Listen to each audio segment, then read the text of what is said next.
older one, she's 10. Mm-hmm. The middle one, she's 6.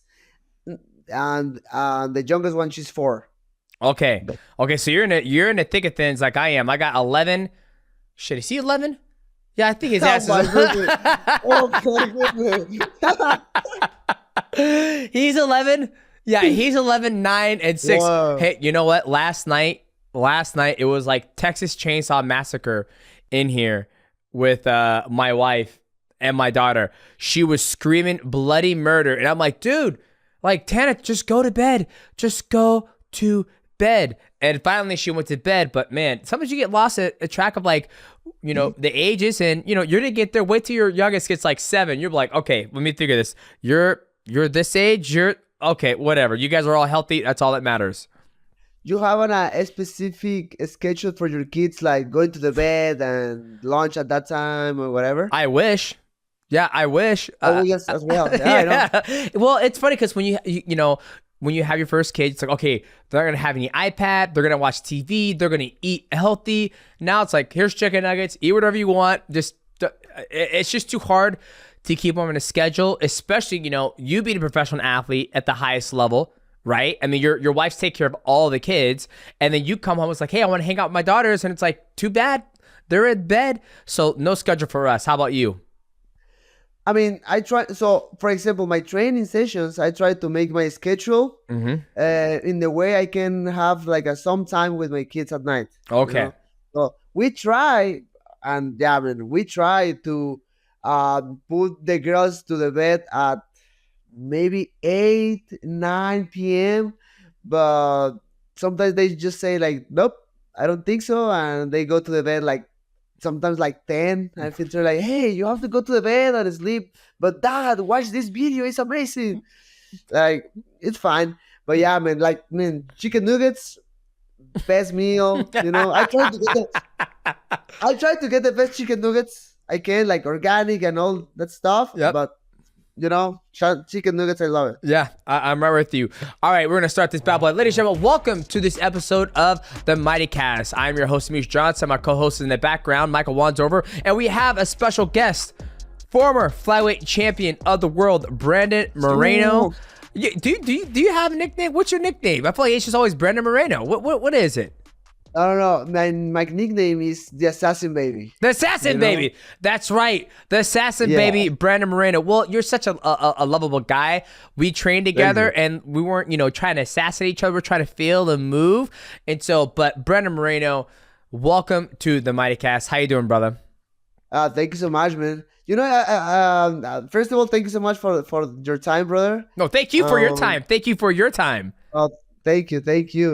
Yeah, I mean, my nickname when everything started, because I make my UFC debut in 2011. You know, the guy, like, I don't know how to say in English, like the Bruce Buffer. That Bruce Buffer. The announcer. The announcer, yes. He announced my name and he just suddenly say the baby assassin. And I was like, hey, that sounds terrible. Like, you know, that sounds terrible.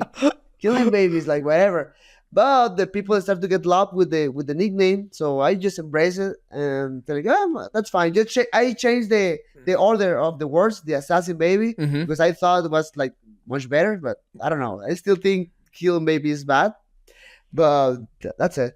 Oh, okay. Well, hey. So, Brandon, I want to start. I felt like the first time I got introduced to you is when you were on The Ultimate Fighter, the season where it had all the flyweights. It had every champion for every region, right? That was the first time I got the introduction of you. But I want you to take me back to the beginning because you are, you know, Mexican and you grew up. You were born. It was at Tijuana, was it? Tijuana, yes. Tijuana.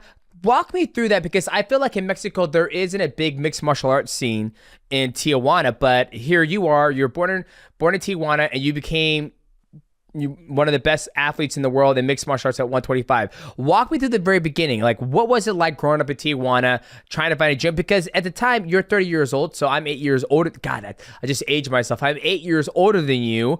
I felt like, you know, there was a little bit of mixed martial arts. There was 125, but what was the scene like at Tijuana when you first, you know, got into mixed martial arts? I mean, so right now, 2024, the mixed martial arts in Mexico are started getting a lot of success and a lot of importance on the country. Mm-hmm. But man, I'm starting in 2006 training. I was chubby. I was finishing elementary school, and I was just done to finish my day at the school and then go back to my home and just play video games. I remember I love to play Tekken. I don't know if you played before. Yes, sir. I Tekken. have. Yes, sir. Tekken's amazing. Now, first of all, the three first games, the 1, 2, and 3, Yep. was my favorite games. So okay, but I mean, I was done to that, and playing games and then eating junk food. So I thought with my mom, like, hey, mom, like, I want to do something after the school, or something like a sport to feel better and everything. And my mom was agreed. I don't know if you remember this character Eddie from Ed- Tekken, Eddie the World. Yep. capoeira kid. Yeah, the capoeira. Yep. So to me that was amazing. I'm like, hey, I wanna learn how to do that. So my mom started to try to find a capoeira gym in Tijuana, but she never find one. So I decided to move to go to mixed martial arts because there was a gym close to my home. But in that moment, I don't know nothing about kickboxing or Brazilian jiu-jitsu or wrestling. Mm-hmm. And in that moment in Mexico, they mixed martial art was called like vale todo, like vale tudo in Yep. Brazil. Like you can translate like everything is fine. You can do everything. Yep. So that was like the name was impressive. Like, oh, that sounds interesting. So my mom got the info, got the phone of the place, and that was a weekend. Next Monday, I'm start with mixed martial arts. But yeah, like you say, in Mexico, this is if you talk about combat sports, it's boxing. Of You course. know, Of course. It's boxing boxing. all the time. You have so many examples of Mexican champions on the country. Juan Manuel Marquez, Julio Cesar Chavez. Right now is Canelo, and more. And the list is very long. So was kind of weird starting mixed martial arts because when the people ask me like, hey, what you do, which sport you do, like, oh, mixed martial arts, like, it's like boxing, like, I mean, if you want, yes, whatever, and throw punches in some point. So yeah, that is the history of the sport. And the first event UFC did in Mexico was in 2014, and everything started to evolve since that moment. So once you started in mixed martial arts, if you correct me if I'm wrong, you said you're in elementary. So what is it elementary in Mexico? Is it, kindergarten to fifth grade, or what is that grade area? Because if you started mixed martial arts in elementary, you're like 9, 10, 11. So I was in my vacations. I was finishing elementary school, so I had 12 years old. So you're 12. So you're going into sixth grade. So you're going right into middle school. So you've been training since you're Yes. 12 So years in old. Mexico, Okay. in Mexico, elementary school are 6 years. 6 years. So kindergarten is 6. Okay. Yeah. That's how my son's school is. Like when I was going to elementary, it was kindergarten through fifth. Some places do kindergarten through 6. So Okay. you're just getting out of kindergarten, elementary. So you're going into Yes. middle school, 7th grade. So Yes. you started fighting in mixed martial arts at 12 years old. Yeah. So Wow. I spent 2 years just training, Mm-hmm. and then when I turned 14, I decided to start my amateur career. I Wow. start with kickboxing fights, and jiu-jitsu tournaments because that was the only things was in my city in that moment. Then I start to be more famous the mixed martial arts, and they start to make like MMA tournaments, and I'm start with that. So as an amateur, I spent like three years because I turned professional at 17. Damn. That's crazy. I could not imagine my son doing kickboxing and MMA at 12 years old, right? Like 12 years old. So you've been in the game for a long time, right? Like from 12 to 30, that's more Yeah. that's more years than I fucking got. Almost. Essentially, I mean, you do another 8, you're going to surpass me in the game of mixed martial arts. So what was it like when you're doing mixed martial arts? And like you said, in Mexico, it's either soccer, if it's a combat sport, it's boxing. So Yeah. were your other friends in boxing, and were you like the outcast? Like we have, we got fucking Brent over here. He ain't following, Mexican heritage. You gotta box. Stop throwing your kicks. Stop kneeing people. Stop wrestling. You gotta be like, our greats. What was that like? I mean, the people was like, oh, I don't know what is that, but it's fine, They're like, I don't know what the fuck that is, but you okay. You keep doing what But you're doing. they're fine, keep doing it. And what's interesting because I promise you, I never be a bully at the school, but I never got problems with other people because they respect me for that. Because they know I knew it to fight. Gotcha. They don't understood like nothing about jiu-jitsu, nothing about the kicks or whatever, but they knew like I was able to throw punches against them, so they always respect me. But at the same time, I never take advantage of that. I try to be very kind. I mean, obviously, sometimes just joking with friends and be a little asshole with the guys. But that said, and yeah, man. I remember my school. A few guys who knows about boxing. It's in Mexico. Is boxing is the first place is boxing. But maybe Taekwondo is very famous as well. Oh wow! Taekwondo, we have a few Olympic medals in that sport. But that's it, man. I mean, I had a really cool childhood. I don't have like never problems. I try to be nice with the people, and that's it. That's awesome. So it's your mom who pretty much got you into mixed martial arts because you're playing Tekken and you're like, I need to do something in my life. And she goes, I agree. You're like, this shit looks cool, Mom. Can I do that? I'm like, yeah, let's go fight. Yeah. So that was your infancy stage. That's how you got into mixed martial arts. Yeah, I mean, she was agree with that. Like, do something after the school and be healthy, be in shape, and do some sport, right? She was agree with that. But when we got this conversation about, hey, I want to be a fighter and I want to be professional, that was a different conversation. Because I turned professional at 17. So with the athletic commission of Tijuana, I had to show them a card, a letter signed for my parents. For my dad was like, oh yeah, whatever, do it. Like I love it. For my mom was like. Because man, so you just saw me there, here in Las Vegas. Yep. I mean, I don't have the type of body like a fighter or whatever. And I don't like a fighter, Imagine at 17 years old, I was like skinny, no abs, no muscle at all. So my mom was like, oh, come on, but if something happened to you, I feel so terrible and whatever. Like, Mom, everything is gonna be fine. I promise you. Just sign the letter. And let me do my job. I promise I'm good doing this. So yeah, she did it. She supported my decision. And I'm starting at 17 as a professional. Wow, that's fucking crazy. How many amateur fights did you have? So, like the jiu-jitsu tournaments, you don't count like a career or how many tournaments you have. But I had so many jiu-jitsu tournaments. My kickboxing was like 12-2. Wow. And mixed martial arts. Actually, I never fought like an MMA amateur fight. They call it, pancracio. Pancras? Yes. Okay, yeah. I did that. Like kicks. Yep, pancras. Jiu-jitsu, the takedowns, everything, but the punches were to the body, like yep. So yeah, I did that. I think pancras. I think it's open hand strikes to the face, like the professional, but you can hit the body. I think maybe with closed fists or open hands. So you did pancras as a kid.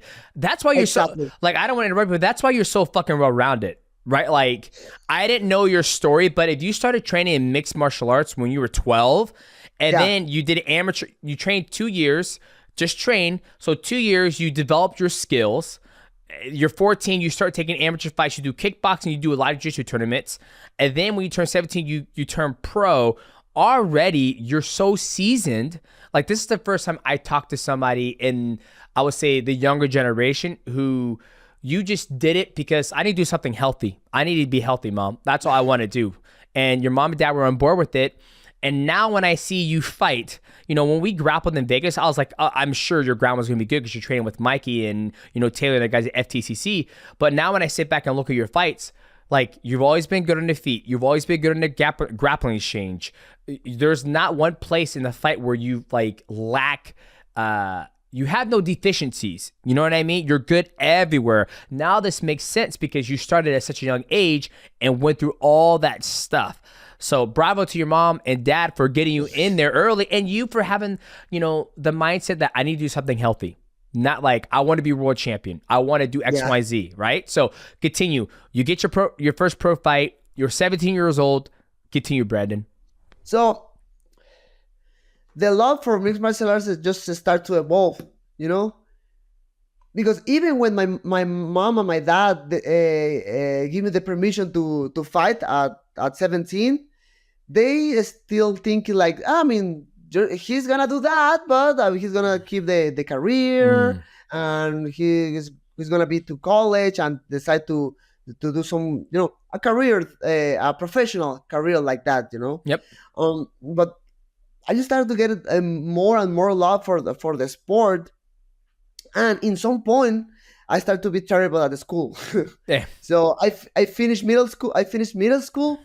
And then on high school, I started to be like bad, man. I don't want to put excuses, but I tried to like train so hard. So I finished my day school, for example, and in the afternoon I went to the gym like 3 or 4 hours, and I finished so tired, and I don't wanted to think about like homework or nothing like that. So my grades at the school started to be like very low, and they how you say in English, like they fire me to a school.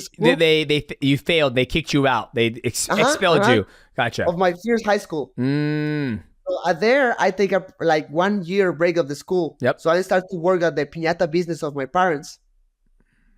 And after that, I went to another high school, and my mom was like, I don't know what you want to do in your life, but just please finish high school. This is the only thing I want to ask to you, please, because I mean I wanna make sure you're gonna have something in the future. If you fail in this, because this is life, right? You Yep. can maybe fail. So I finished high school, and after that, I put everything to mixed martial arts. In that moment, in that moment, my girlfriend right now she's my wife. Mm-hmm. I meet my girlfriend, and like 2 years after, we got my first daughter, Madison. I mean, she's 10 years old right now. And that's it. I finished this. I finished high school. I take another time to keep working with my parents, and at the same time keep my training going. And then was when UFC called me for the first developer program for UFC in Latin America. Yeah. Okay, well, talk to me about that. So the UFC reached out to you for the first time for the Latin America for UFC, the development program. I've never heard of this before. So enlighten me what that is, because I remember at the time that when I first remembered the UFC wanted to break it to the Mexican market, we were at the UFC Fighter Summit, and Cain Velasquez was the champion, and they were like, this person is very important to us because Mexico is an untapped a geography that we haven't gone to yet. We have not had a Mexican star, so we really want to make an impact in Mexico. So they showed Cain Velasquez, and they use that as a reference, like, you got to make yourself valuable. Right now, we're trying to get in Mexico, so here's Cain Velasquez. But you're saying that the UFC reached out to you specifically for the Latino Mexican program. Talk to me about this. Yes. So the first developer program was in Albuquerque, Nuevo Mexico, in Jackson's MMA. That was 2012. Sorry, man. You're fine. You're totally fine, man. No, 2013. Okay.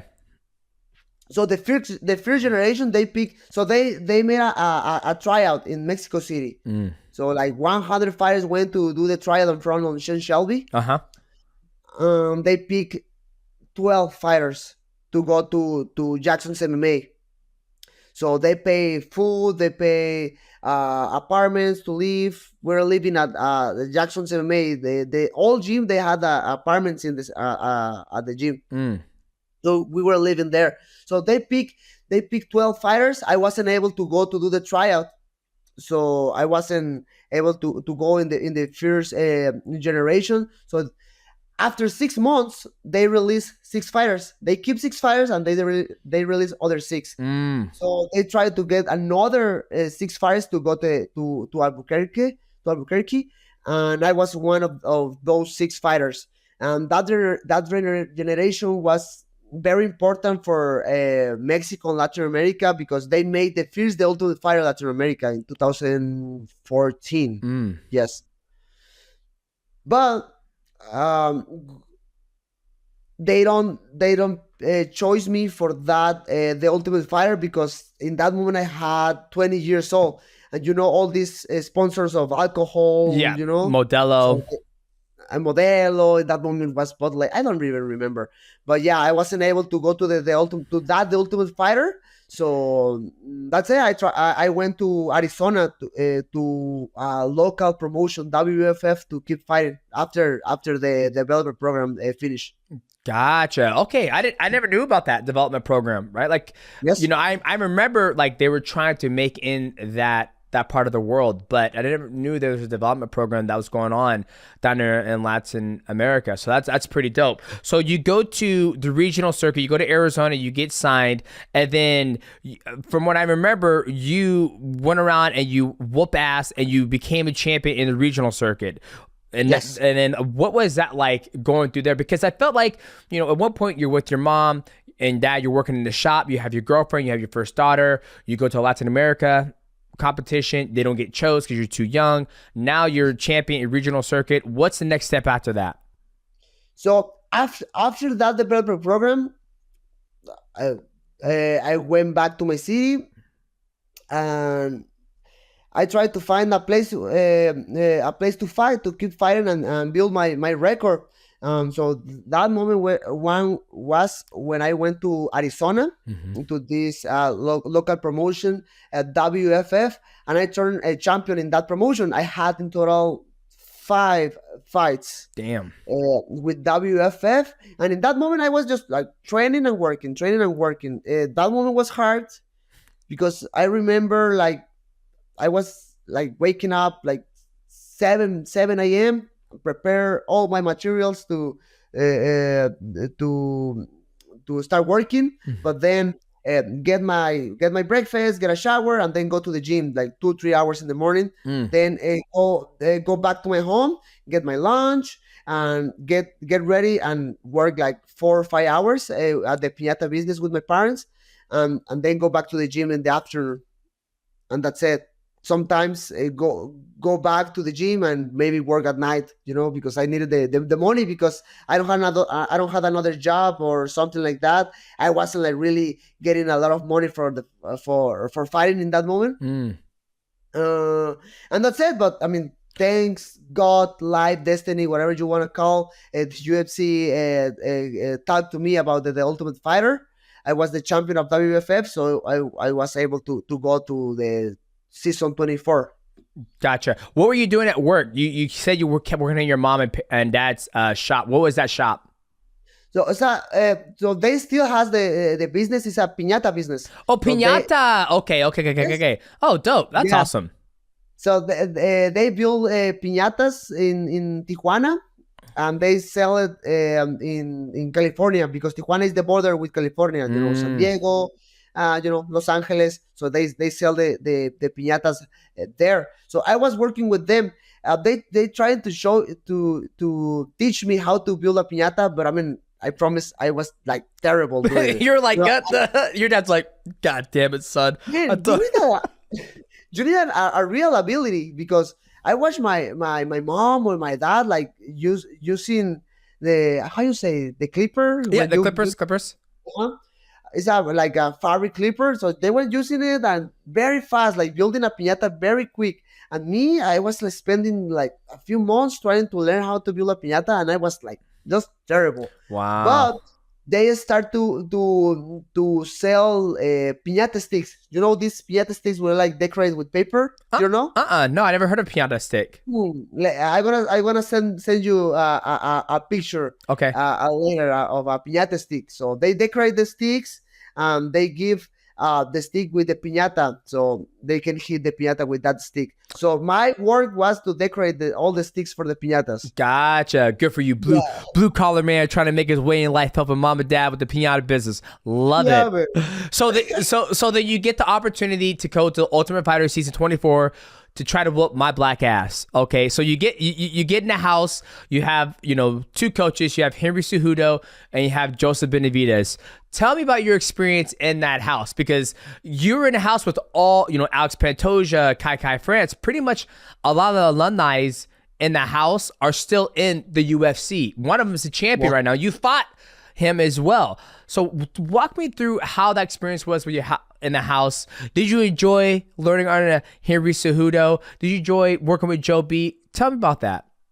Yeah. So in that moment, man, to me that was unreal, because for a Mexican kid who grew up in a country where mixed martial arts are like, it's like nothing real, Yeah. uh, my coach is telling me, hey, you're going to the Ultimate Fighter, you're gonna have an opportunity. I was like, nah, man, I gonna be very honest with you, I never thought I gonna fight against you. I was just like, you know what, I'm here, I gotta just enjoy the process, because I had this conversation with my coach in that moment, like, hey man, doesn't matter if you win or lose, because you are so young. I was 21 or 22 in the Ultimate Fighter. So Yeah. it doesn't matter if you win or lose, but try to just learn, man. You're gonna be with a lot of different champions, so they're gonna have a lot of experience. You're gonna have like Henry Cejudo, you're gonna have Joseph Benavides there, so they have a lot of experience. So try to get all the knowledge you can, and that's it. So I enjoy a lot being the Ultimate Fighter. Even when I lost in the first fight in the first episode, Mhm. that was, I think, obviously in that moment was terrible, but right now in perspective, if you think about it, like, that was amazing, because I evolved too much in my game. I remember myself going with Joseph, like talking every time, like asking questions, like, Mhm. hey, wait, how can I do this and how can I do that? How you felt when you fight with Demetrius on and your fight against with this or that guy. Hey, please help me with this move. He was holding pads all every day with me, and at the same time training with the other guys. I remember I made a really good relation with Tim Elliott, who he Yep. won the season. I got a really good relation with him and the other fighters, and that's it, man. When you think in the past and you try to remember that moment, as I was like very frustrated, like, damn, that I wanted to lose. You never want to lose, but I stick on my plan and I get all the knowledge, and that's it. That was amazing. Yeah, I mean, now that you talk about that season, I think that was probably the best season of skill wise, right? Because everybody who was in that house was a regional champion, right? Like maybe not like if you look at the comeback, there was a comeback season where the winner got to fight George St. Pierre. So they were all skilled, but we all know flyweights are the most well-rounded athletes, right? Like you started when you were 12 from, at that 22, that's 10 years of just pure mixed martial arts. I didn't start training mixed martial arts until I was fucking 18. You know what I mean? So, I mean, you were so much further than I was at the age at 20. I was like, I guess I'll do this. I'm going to college. So you just talking about that reminds me like, damn, that season was like probably the highest skill set on that I know of. That comes to my mind. Right. So, but okay, you end up losing your first fight. You make it through the season, but you still get in the UFC. Right? Like, walk me through, because I felt like when I was going through your record, and I remember as I was watching you through your career, you had some great fights and you had some wins, you had some L's, and then eventually you got released from the UFC. Right? Like you're winning, you get released. Walk me through that very first part, because I want to get to when you get your opportunity to come back, you become the champion, and then you do that monumental speech like, I might not be the champion today, or fucking tomorrow, but I'm gonna be motherfucking champion, motherfucker. So I'm gonna go back. That was a great speech for people who need inspiration. But let's talk about like that first stint in the UFC that you right after Ultimate Fighter, you're fighting in the UFC. No, man, it's this. It's a lot, But if I have to do a resume, yeah. So first, I'm going to the past before to sign with the UFC, before to get that short notice fight against Luis Smolka. Mm-hmm. I had a really nice conversation with Joseph because the last fight between was the final was Team Elliott against Hiromasa Hikuba. Yep. Hikuba. That was the last fight. Team won, and then I mean we knew the season was over. Yeah. Ready to go back home. So I wasn't like upset. I enjoyed the experience, but the fight it's over, and Joseph called me, and we went to the sauna. Was Joseph and Danny Castillo. He was a coach at the Ultimate Fighter. The sauna was off, but we went there, and he started to talk with me like, "Hey, man," and he say, "I had a conversation with Chin Shelby, and he asked me like, who you think deserves to be at the UFC to get a opportunity to sign the contract." And I gave these names, but definitely I give your name because I mean, you was just working hard all the season. Yep. Obviously, I don't want to say any name, but a lot of different fighters, they lose the fight and then they start to just Piss don't off. go to, yeah, and don't go to the practice and eating all the junk food, using the list to get like, hey, give me this and that, and start to be a little bit showy. Mm-hmm. But I promise you, I just work. I just work. Just Joseph saw that, and he said, I mean, but man, he told me like, you're in. Like, he told me that, and I was a kid, 22 years old, and I started crying. Man, like, oh man, I was so happy. Like, wow, this is unreal. Again, a Mexican kid, where in his country, like mixed martial arts is nothing, and then doing something for myself. Like, thanks. I mean, thanks God. So I knew I'm gonna be at the UFC, but I don't know in what moment Sergio Pettis pulled out of his fight against Luis Smolka. Mm-hmm. So UFC called me like, "Hey man, like you wanna take the fight in short notice?" Like, yes sir. Like, He said, "Yes, sir." They give me 2 weeks. They give me 2 weeks to prepare for the fight.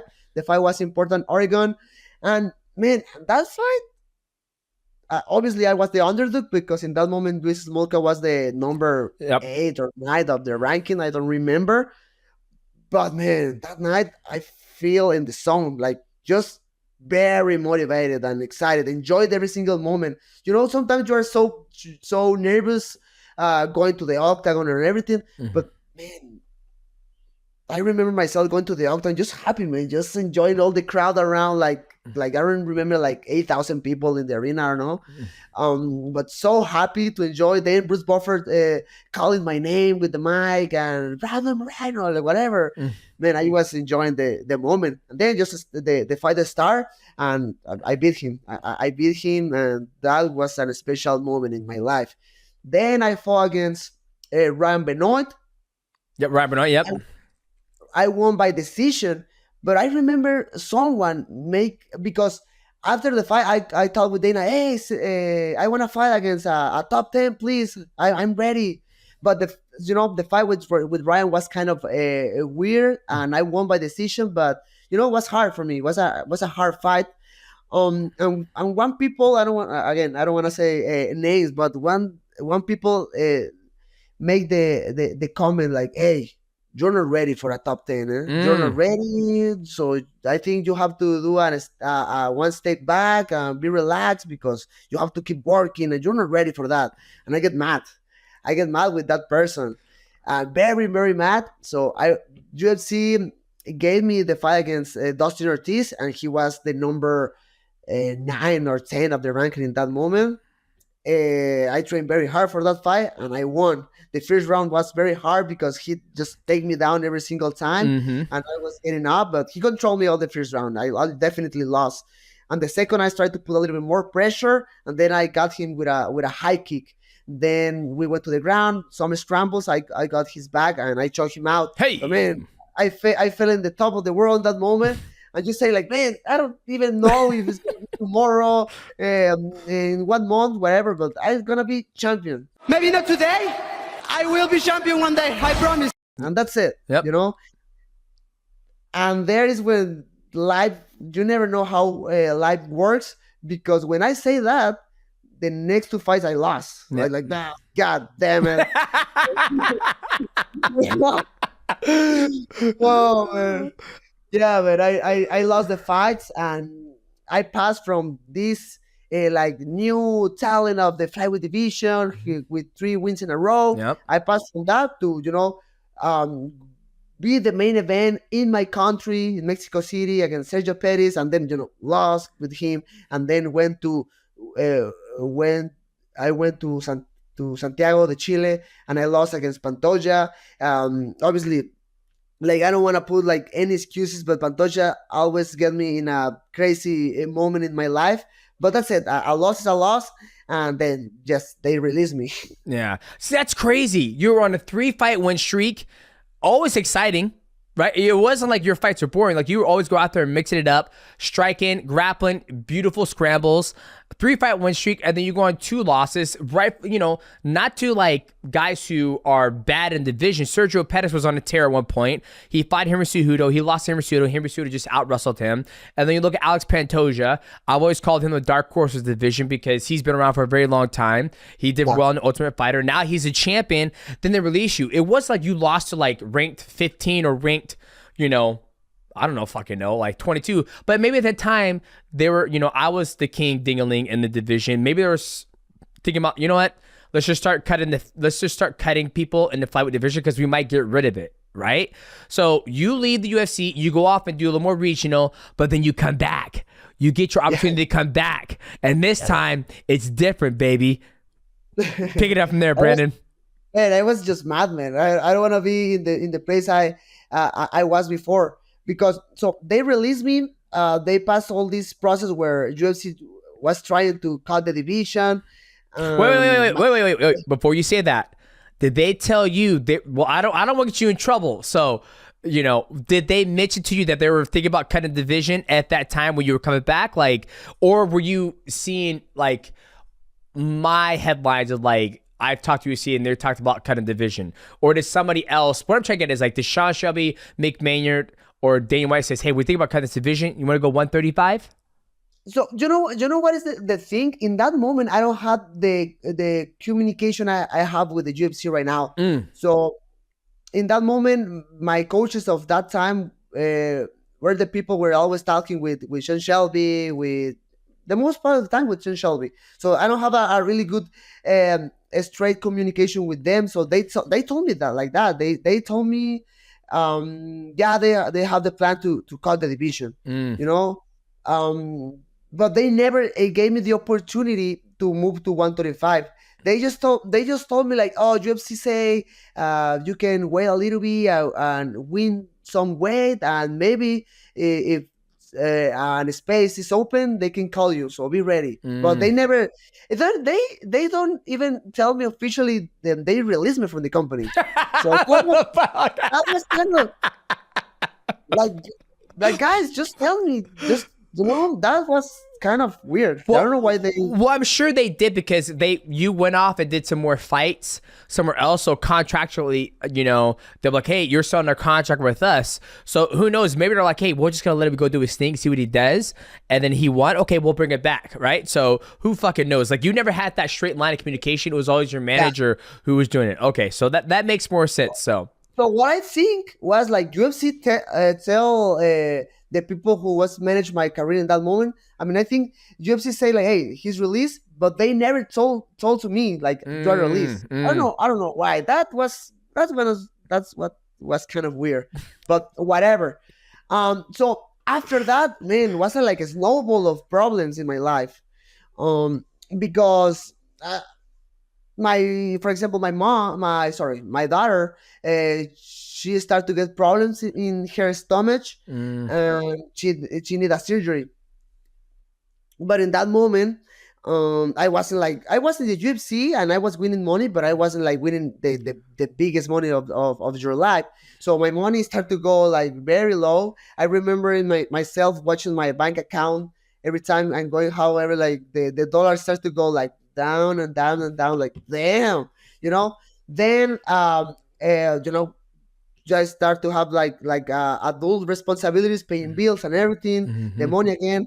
In that moment, at the same time, my wife and I, we decide to get our second daughter, Megan. She's 6 years now, Yep. but we have to get to be parents again. So all these things, like man, the money, the responsibilities, damn, I need to do something. So then I made my management group, who's Iridium Sport with Jason, and they gave me the opportunity to fight in LFA for the title, for the flyweight title.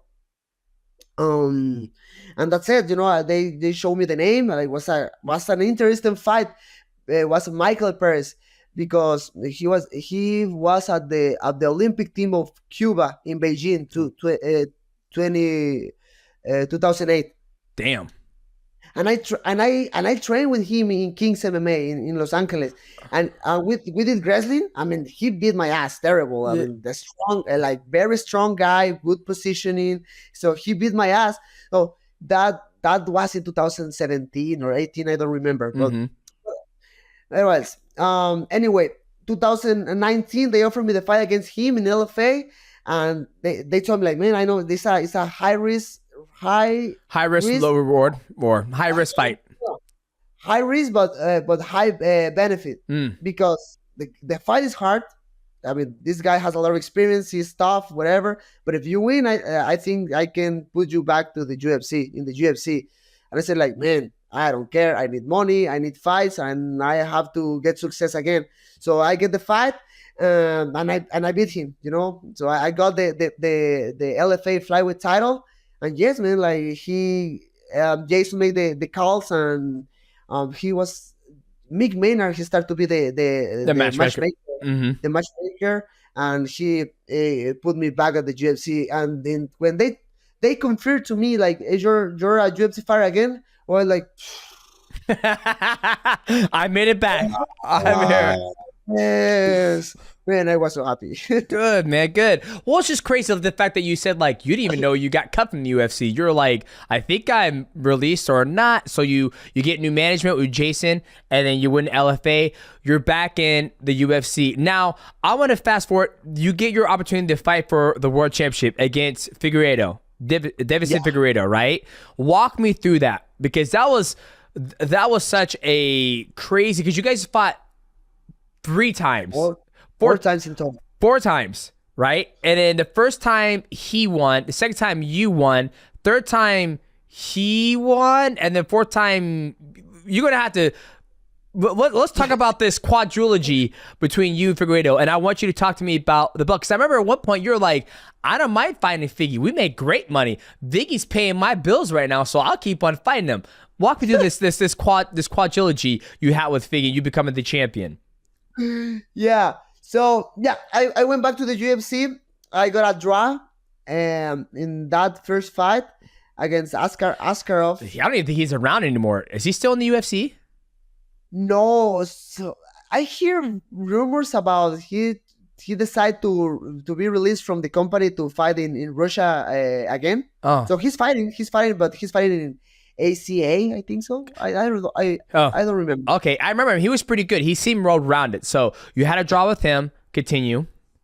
But then I started to win fights. I fought against Kaikara France. I fought against. You had a beautiful body kick on him. You kicked him in the liver and you hurt him. The second one. Okay. Continue. Sorry. Yeah, the first one I fought against him in UFC 245. The main event was Kamaru Usman and Colby Covington, the first fight. Okay. But I beat Kaikara France, I beat Joseph Formiga, and I beat Brandon Roybal. And that fight, At the same night was to UFC 255. Figgy was fighting against Alex Perez. He was defending the title. Yep. So we both won in the first round. So very healthy. And in that moment, UFC 256 doesn't have a main event. I don't know. Remember they was trying to do, I think, Aljamain Sterling against Perry, and I think so. I don't remember. They don't have a main event. So they saw myself and they saw Figgy very healthy and ready to fight. So they offered me the fight that night. Oh, damn. I won against Royal, and then I went to Jason's house, Mm-hmm. whatever. I was eating, then they called me like, "Hey man, you won the fight against Figgy for the title in 3 weeks." Like, damn, it's the fight for the title. Obviously, you want that kind of opportunities with a good preparation, with a nice training camp, but you can't say no to those kind of opportunities. So like, man, let's go, let's do it. Um, the first fight was crazy. Was a draw. The first fight was a draw. That's right. Okay. It was a draw. Fight of the year. We won the fight of the year. The first 2 rounds, he beat my ass. He punched me hard, and very very hard. The third round, the ref take a point off because he kicked my nuts. But he kicked my nuts. Yeah. I was like, I have 3 daughters. In that moment, I had 3 daughters. So, Yeah. You're good. maybe it's not important, but that moment was very painful. Mhm. So the ref decided to take 1 point off. At the end, they decided it was a draw. Wow. Okay, then now let's get to the second one. You guys then right after they do another fight. You didn't go out fight anybody else. You fight him again Yes. immediately. Yes. We fought the rematch in Arizona. That was 2021. And man, going to that fight, I got all the confidence of the world, because before going to the first one, Davison Figueiredo was this fighter where, like, man, everybody was talking about him like this amazing fighter, powerful fighter with a lot of power in his right hand, knocking people out in the flyweight division, where like sometimes it's kind of hard because we don't have the enough weight, Yeah. But this guy is doing it, and he's amazing. He's the next star of the division, blah blah blah. So I was kind of nervous, but I wanted to be the champion, so I went to the fight against him. But going to the second one, knowing I can support his punches, and I was able to keep the fight in the feet against him, and I was like good in every single area against him, and so I went with all the confidence and I beat him. And man, that's when you choked him out. Like, you dropped him, dropped him with a jab, and then he was trying to get up. You jumped in his back, you spin, and you choked him out in the first round, right? First round or second? Third round. Yes. Okay. Walk me through that moment. You finally achieved world champion status, and you submit Figgy. Walk me through, because you have 3 daughters, little boy from Tijuana, at home playing Tekken 1, 2, and 3, seeing Eddie Guerrero. You're like, Mom, I want to do this. Walk me through that moment. Yeah, man. Like a lot of people ask me about that moment, man, but I don't have like enough words to explain the feelings of that night in Arizona.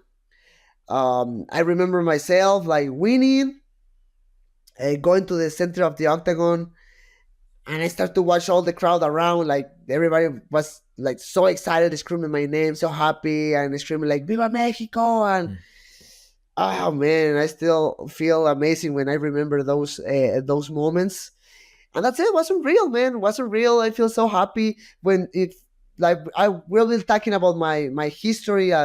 When I started 2006 at 12 years old, on all the process, all the obstacles, all the winnings and all the losses, just watch materialize my dreams in that bell that night. That was amazing. That was very special. Wow. I mean, it's it's just crazy. I remember mine doing math. You're 30 years old, so you started at 12. 8. I put you at 20 plus 10. I started. So you've been in the game for 18 years. That's a long. Yeah, That's a long time. I mean, my career was pretty much 18, 20 years, and I'm done now, right? So you have so much more story to go, right? Because you're still young. You're still are young. So you become the champion, and then you guys fight again. You guys run it yeah. back again. Now, did he beat you this time, or did you beat him the third time? Well, in the third one, he beat me. I Okay. lost by a split decision Split decision, and then you guys fought again. then you in beat Brazil. then you beat him this time. Yes. So why do they keep going back and forth like that? Like I remember, I'll never forget. I think I watched the very final one. No, I watched I watched all of them.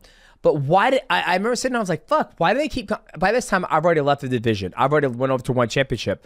Why do they keep having you guys fight back and forth? Was there no other contenders, or were you guys doing such good money? Because at this time, you were probably making pay-per-view points, right? Or what was it that was so captivating and it kept, why did they keep offering that? Like, it was like, Yeah, I started getting pay-per-view points in my first title defense. What is the first fight the third fight against Figgy. yep.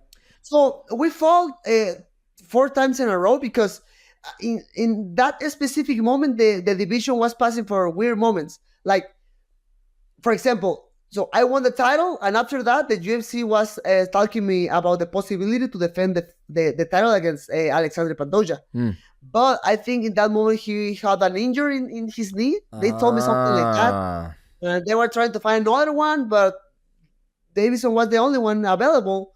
And the fight were amazing each other. So they say like, fuck it, like, let's go, let's do it, let's do it again. you know. So he beat me. I lost the title, and I was very mad, like asking the UFC, like, "Hey, I want the rematch. I want the rematch." Obviously, you lose, and you wanna take that off your hair. Yeah. I want to get the title back. Hey, I want the rematch. I want the rematch. Davison, he said he had an injury in his hand. I think so. I remember So that. Yep. he wasn't able to fight. So I was talking with the UFC about, hey, what is my next step? What is my options in that moment? So they offered me the second fight against Kaikar France for the interim belt. And I won that fight. And then they say, like, you know what? Let's gonna finish this, because the record was 1 for me, 1 for Davison, and 1 draw. One draw. So they say, like, you know what? Let's gonna finish this. They're gonna make the 4th fight between these guys. Let's gonna make some history between them, and let's go to Brazil. And they made it, and we went to Brazil to do this media tour. I had interviews there, and we filmed some promos, and then the fight was January 2023. Yes, I beat him. Damn. And then you finally close that chapter of you, the quadrilogy. You come out on top, 2-1-1. I wish. No, you did. You beat him.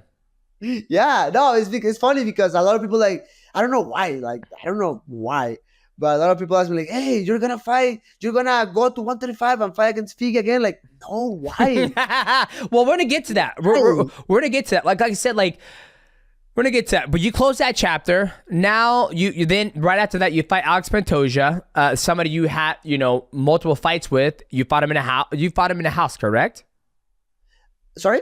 You fought Alex Pantoja in the house in The Ultimate Fighter, correct? Well, yeah, I fought against him and the Ultimate Fighter. Yeah, Ultimate Fighter, and then you fought him earlier in your career. Now you're the champion. He returns. You guys fight. You come up short, right? But then I felt after you lost that fight with Alex Pantoja, I felt like you're like, I'm taking a break from mixed martial arts. I'm stepping away from this sport, right? Yeah. No, I mean, after the fight, I fought against Brandon Roybal in February. Oh, that's right. That's right. And then you came up short on that with the split decision. So, yeah, I mean, I come from 2 split decision losses. So that's kind of very frustrated for me. But that's why I decided to take a little break. It wasn't like crazy. It wasn't like a long break, just a few months.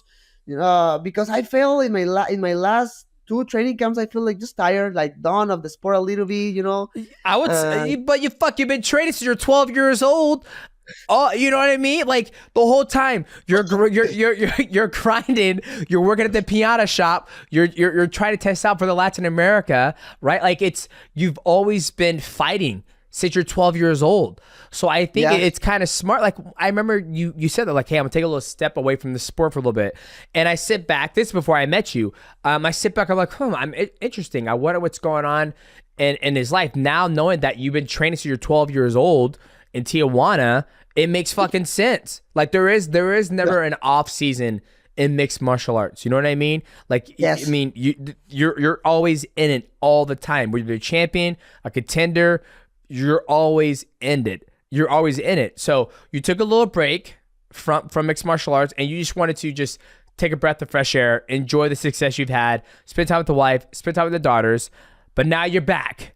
You got a match against I would say potentially the number one contender in the division. Do you think that's fair? You know, Amir, right? Like I don't think he's lost in the UFC yet, right? Like he's got one loss. 5 wins at the UFC. Yeah. 5-0. See, this is the thing. I'm gonna go on a little tangent here, Brandon. I want your feedback, okay? Okay. Mm-hmm. You remember back in the day when you win like 4 or 5 fights in a row in the UFC, that will solidify you as a number one contender. You remember those days? And more in the flyweight division. What's that, right? Yeah. Yeah. So do you think in today's society, in mixed martial arts, at the time of us shooting this, do you think that people get title shots off of less work in mixed martial arts? Meaning that, like, people can come off a loss and get a title shot. Where you got guys like Amir, he's on a 5-fight win streak. You have Marab, he was on a 10-fight win streak. You look at Khalil Roundtree before he got his title shot, he was on a 5-fight win streak. Do you, like, it's very, back in the day, you would see that. You would see this guy's next in line for the title shot because he has 4, like when I fought Chris Carriazo, people always say he didn't deserve a title shot. That motherfucker was on a 4-fight win streak in the flyweight division, right? So for you, do you think I am in the wrong thinking that people need to earn their title shot by putting together 3 or 4 fight win streak? Wow. I don't think you're wrong. But, man, you know what? That's why I respect too much. I mean, you're like right now, your job, like when you like to comment about fights, or I respect too much the broadcasters, because they have to take decisions and you have to make comments where sometimes people are agree or disagree. But it is what it is. It's a job, and we have to understand, and we have to don't take it too personal. Of course. But I mean, I'm terrible. For example, I hate to do fight picks, like the choice. I'm terrible, because sometimes if I know, for example, I know the guy and I just pick the guy because I know him and I like him, and that's it. I don't like to do it. But I mean, talking about that, I'm agree with you in a part, but at the same time, maybe it's part of the growth. How you say in English? The growth of the sport. Growth of the sport. Yeah. More competition, because like you say in flyweight division before, you just need maybe 3 or 5 wins in a row to get the fight for the title. But now we can watch people like Amir. We have people like Tatsuro Taira, and maybe I'm forgetting other guys in the roster who they have like 3 or 4 wins in a row, but they're not ready for the title yet for the ranking. So I think that's my posture is a little bit neutral, a little bit pussy, but I think about that. Okay. I can see that if the athlete isn't ready, because I always sit back, like whenever I fought Kyojo Horiguchi, he was undefeated. I think he was on a 3 or 4 fight win streak, beating everybody. I remember John Dotson, I beat him. Then he went on 4-fight win streak, beating everybody, knocked people out. Same thing with Joseph. After I beat him in 2012, he went on a long win streak, knocking people out, and then he earned it. John Moraga, I mean, I could just go down the list of guys who were on a win streak that I felt deserve a title shot. And I just think now, good example is, I love Alex Volkanovski, but it's like, why is he getting a title shot when the last 2 fights he got knocked out? Like, he got knocked out by Islam, he got knocked out by Ilia Topuria, and now he's getting a title shot. But you have a guy like Diego Lopez, which I think Diego Lopez is probably, you either give Diego Lopez Alex Volkanovski, or you let Diego Lopez fight the winner of Max Holloway. You know what I mean? Like, I just feel I get what you mean. But so I was always I never actually talked to another athlete who's been a world champion, who's put together some wins in a division, and now you're you know, your last 2 fights you had losses, but now you're back. You're still up there, and you're about to fight the number 1 contender who's on a 5-fight win streak. So I'm assuming if he gets past you, he might get a title shot. Who knows? But I've always wanted to ask another athlete what's your thinking on that space. So that's why I asked that. Maybe I don't use the correct word. I don't want to say like they're not ready. I mean, man, you can watch people in the top 15 where you can see it fighting and like, man, this guy's a monster, right? Yep. So I think I use the incorrect word, but just the ranking, the line is longer maybe. But that example about the featherweight division with Volkanovski and Diego, I think I'm trying to be in the UFC shoes. Yeah. And they maybe want to put some respect on Volkanovski about what he did before. Yeah.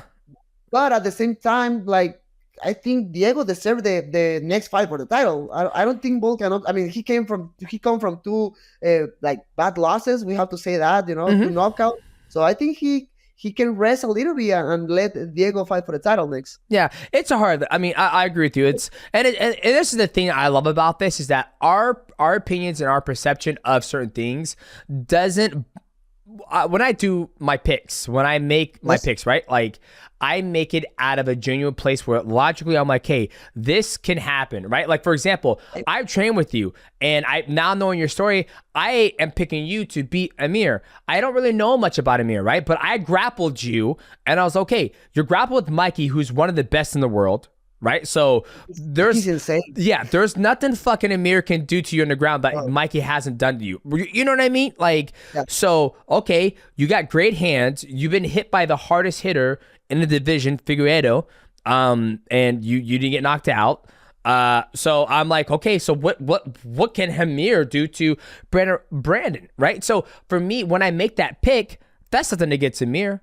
That's nothing against you. That's me saying, like, I trained with this motherfucker before, and I had a hard time passing his guard. Like, and you flow good, and you've had a long career. So, yeah, I'm excited for that fight. I'm happy to see that you're back into the sport because I think, you know, you're still young. You're 30 years old. You have so much more to do. How much longer do you want to fight? Remember you asked me that? Yes, I did, but I didn't ask you on here.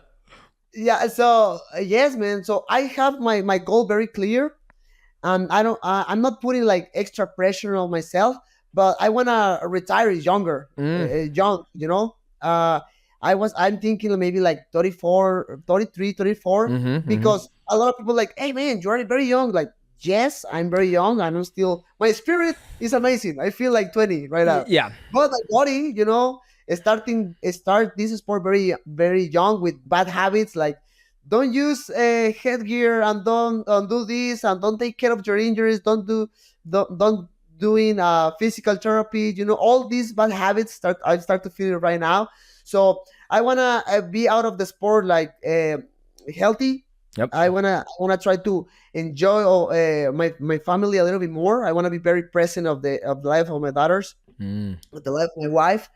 And that's it. I think I like you say, I have a very long career. I've been in this sport for so many years, and I think it's smart to be out of the sport at that age for myself. I don't know other athletes. Obviously, every single fighter has a different history, but for me, I think 33, 34 is gonna be perfect. Yeah, absolutely. Now, what do you plan on doing after me? So we're gonna jump forward. So in 4 years. What do you want to do after you're done in mixed martial arts? Because that's the thing. I know you've done some broadcasting for the Spanish version of the UFC. But a lot of people, you know, you're already thinking about retiring, which is, I think is smart. Because when I was ready to retire, I was like, okay, I got to figure out what's going to pay for the next 60 years of my life, right? Because if you retire when you're 34, that's still fucking young, right? You got till you're 60, 65 to start pulling from your, you know, your retirement if you've been putting money away from that. What do you want to do in a perfect world?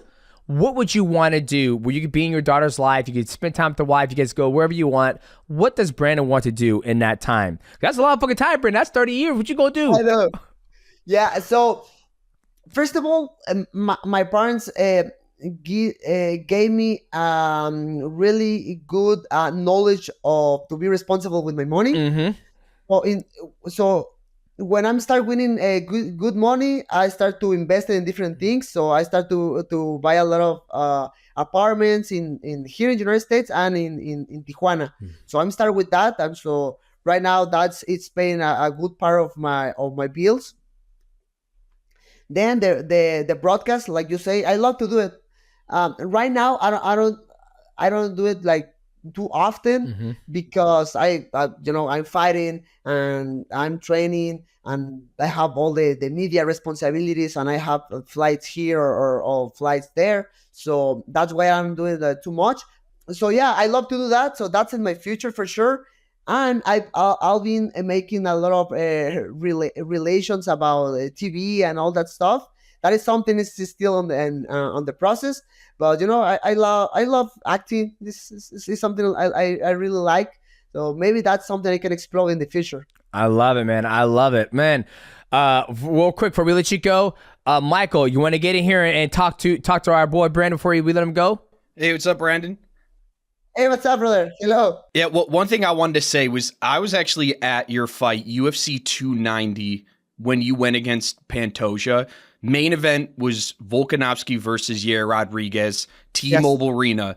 I was with Kelvin Gastelum, and I'm telling you, I didn't experience at the time anything like it. Like, holy shit, this is especially, DJ, you could speak as a former flyweight that sometimes they don't get that love, right? No, he's like, he is so loved. It's on. I yes. could not believe how. Do you remember that obviously the fight didn't go your way, it was a split decision, but do you kind of remember that atmosphere?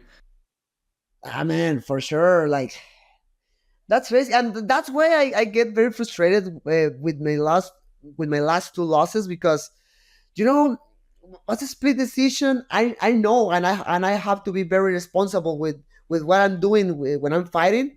But like maybe fixing something in this fight, or maybe fixing something in my last fight against Roybal, I can get the victory, and I get double disappointed because I know I have a lot of people behind my back, like supporting me and paying the ticket to watch me fight.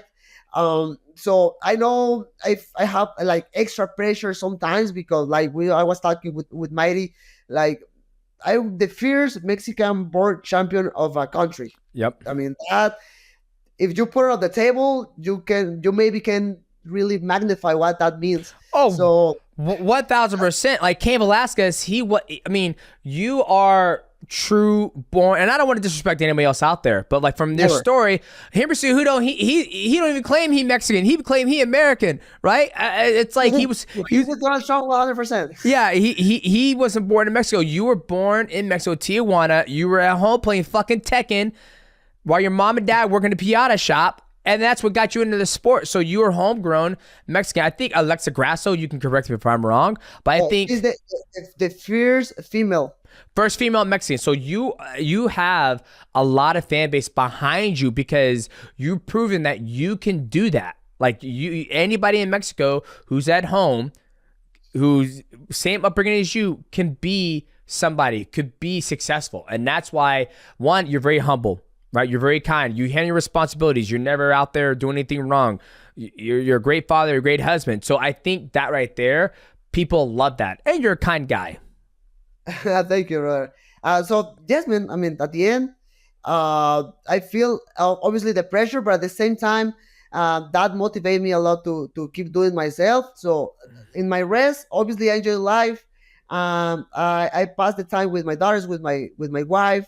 I decide to expand my hobbies. I make this crazy office, and I start to do mountain bike, and I start to learn a little bit more about coffee because I love coffee. But at the same time, I was fixing my mistakes. Right now, I feel again with the fire inside. I feel very motivated and just very excited to go back to the octagon. Yeah, and I was going to just say also some scouting I'll give you on Amir Albazi. one time he came to my house and he was very scared of my dogs. So if you Henry brings him over, and I have a couple dogs, and one of them is just like, she loves everyone, but Henry's like, hey, yeah, you got to get your dogs out of here because Amir is just like petrified of dogs. And like even with them in the backyard, he was kind of the whole time just like looking over. So maybe in your walkout, have a dog come out with you or something to the octagon. I don't. No, he's a cool dude. We trained together like 2 years ago. He came to Las Vegas, and in that moment I had my team every time training at the PI, because we didn't have a place for training. So he came with us, and he asked me like, hey, we can train together. We're along. Was him and the Basharat brothers? Do you know them? I think so. And yes, and Javid and Farid, very cool people. So they came with us, and we started to train together. Like very cool dude. But obviously he started to claim in the rankings, and he started to watch the possibility to fight against me. So he started to be like a little bit separating, like which I understand. It's fine.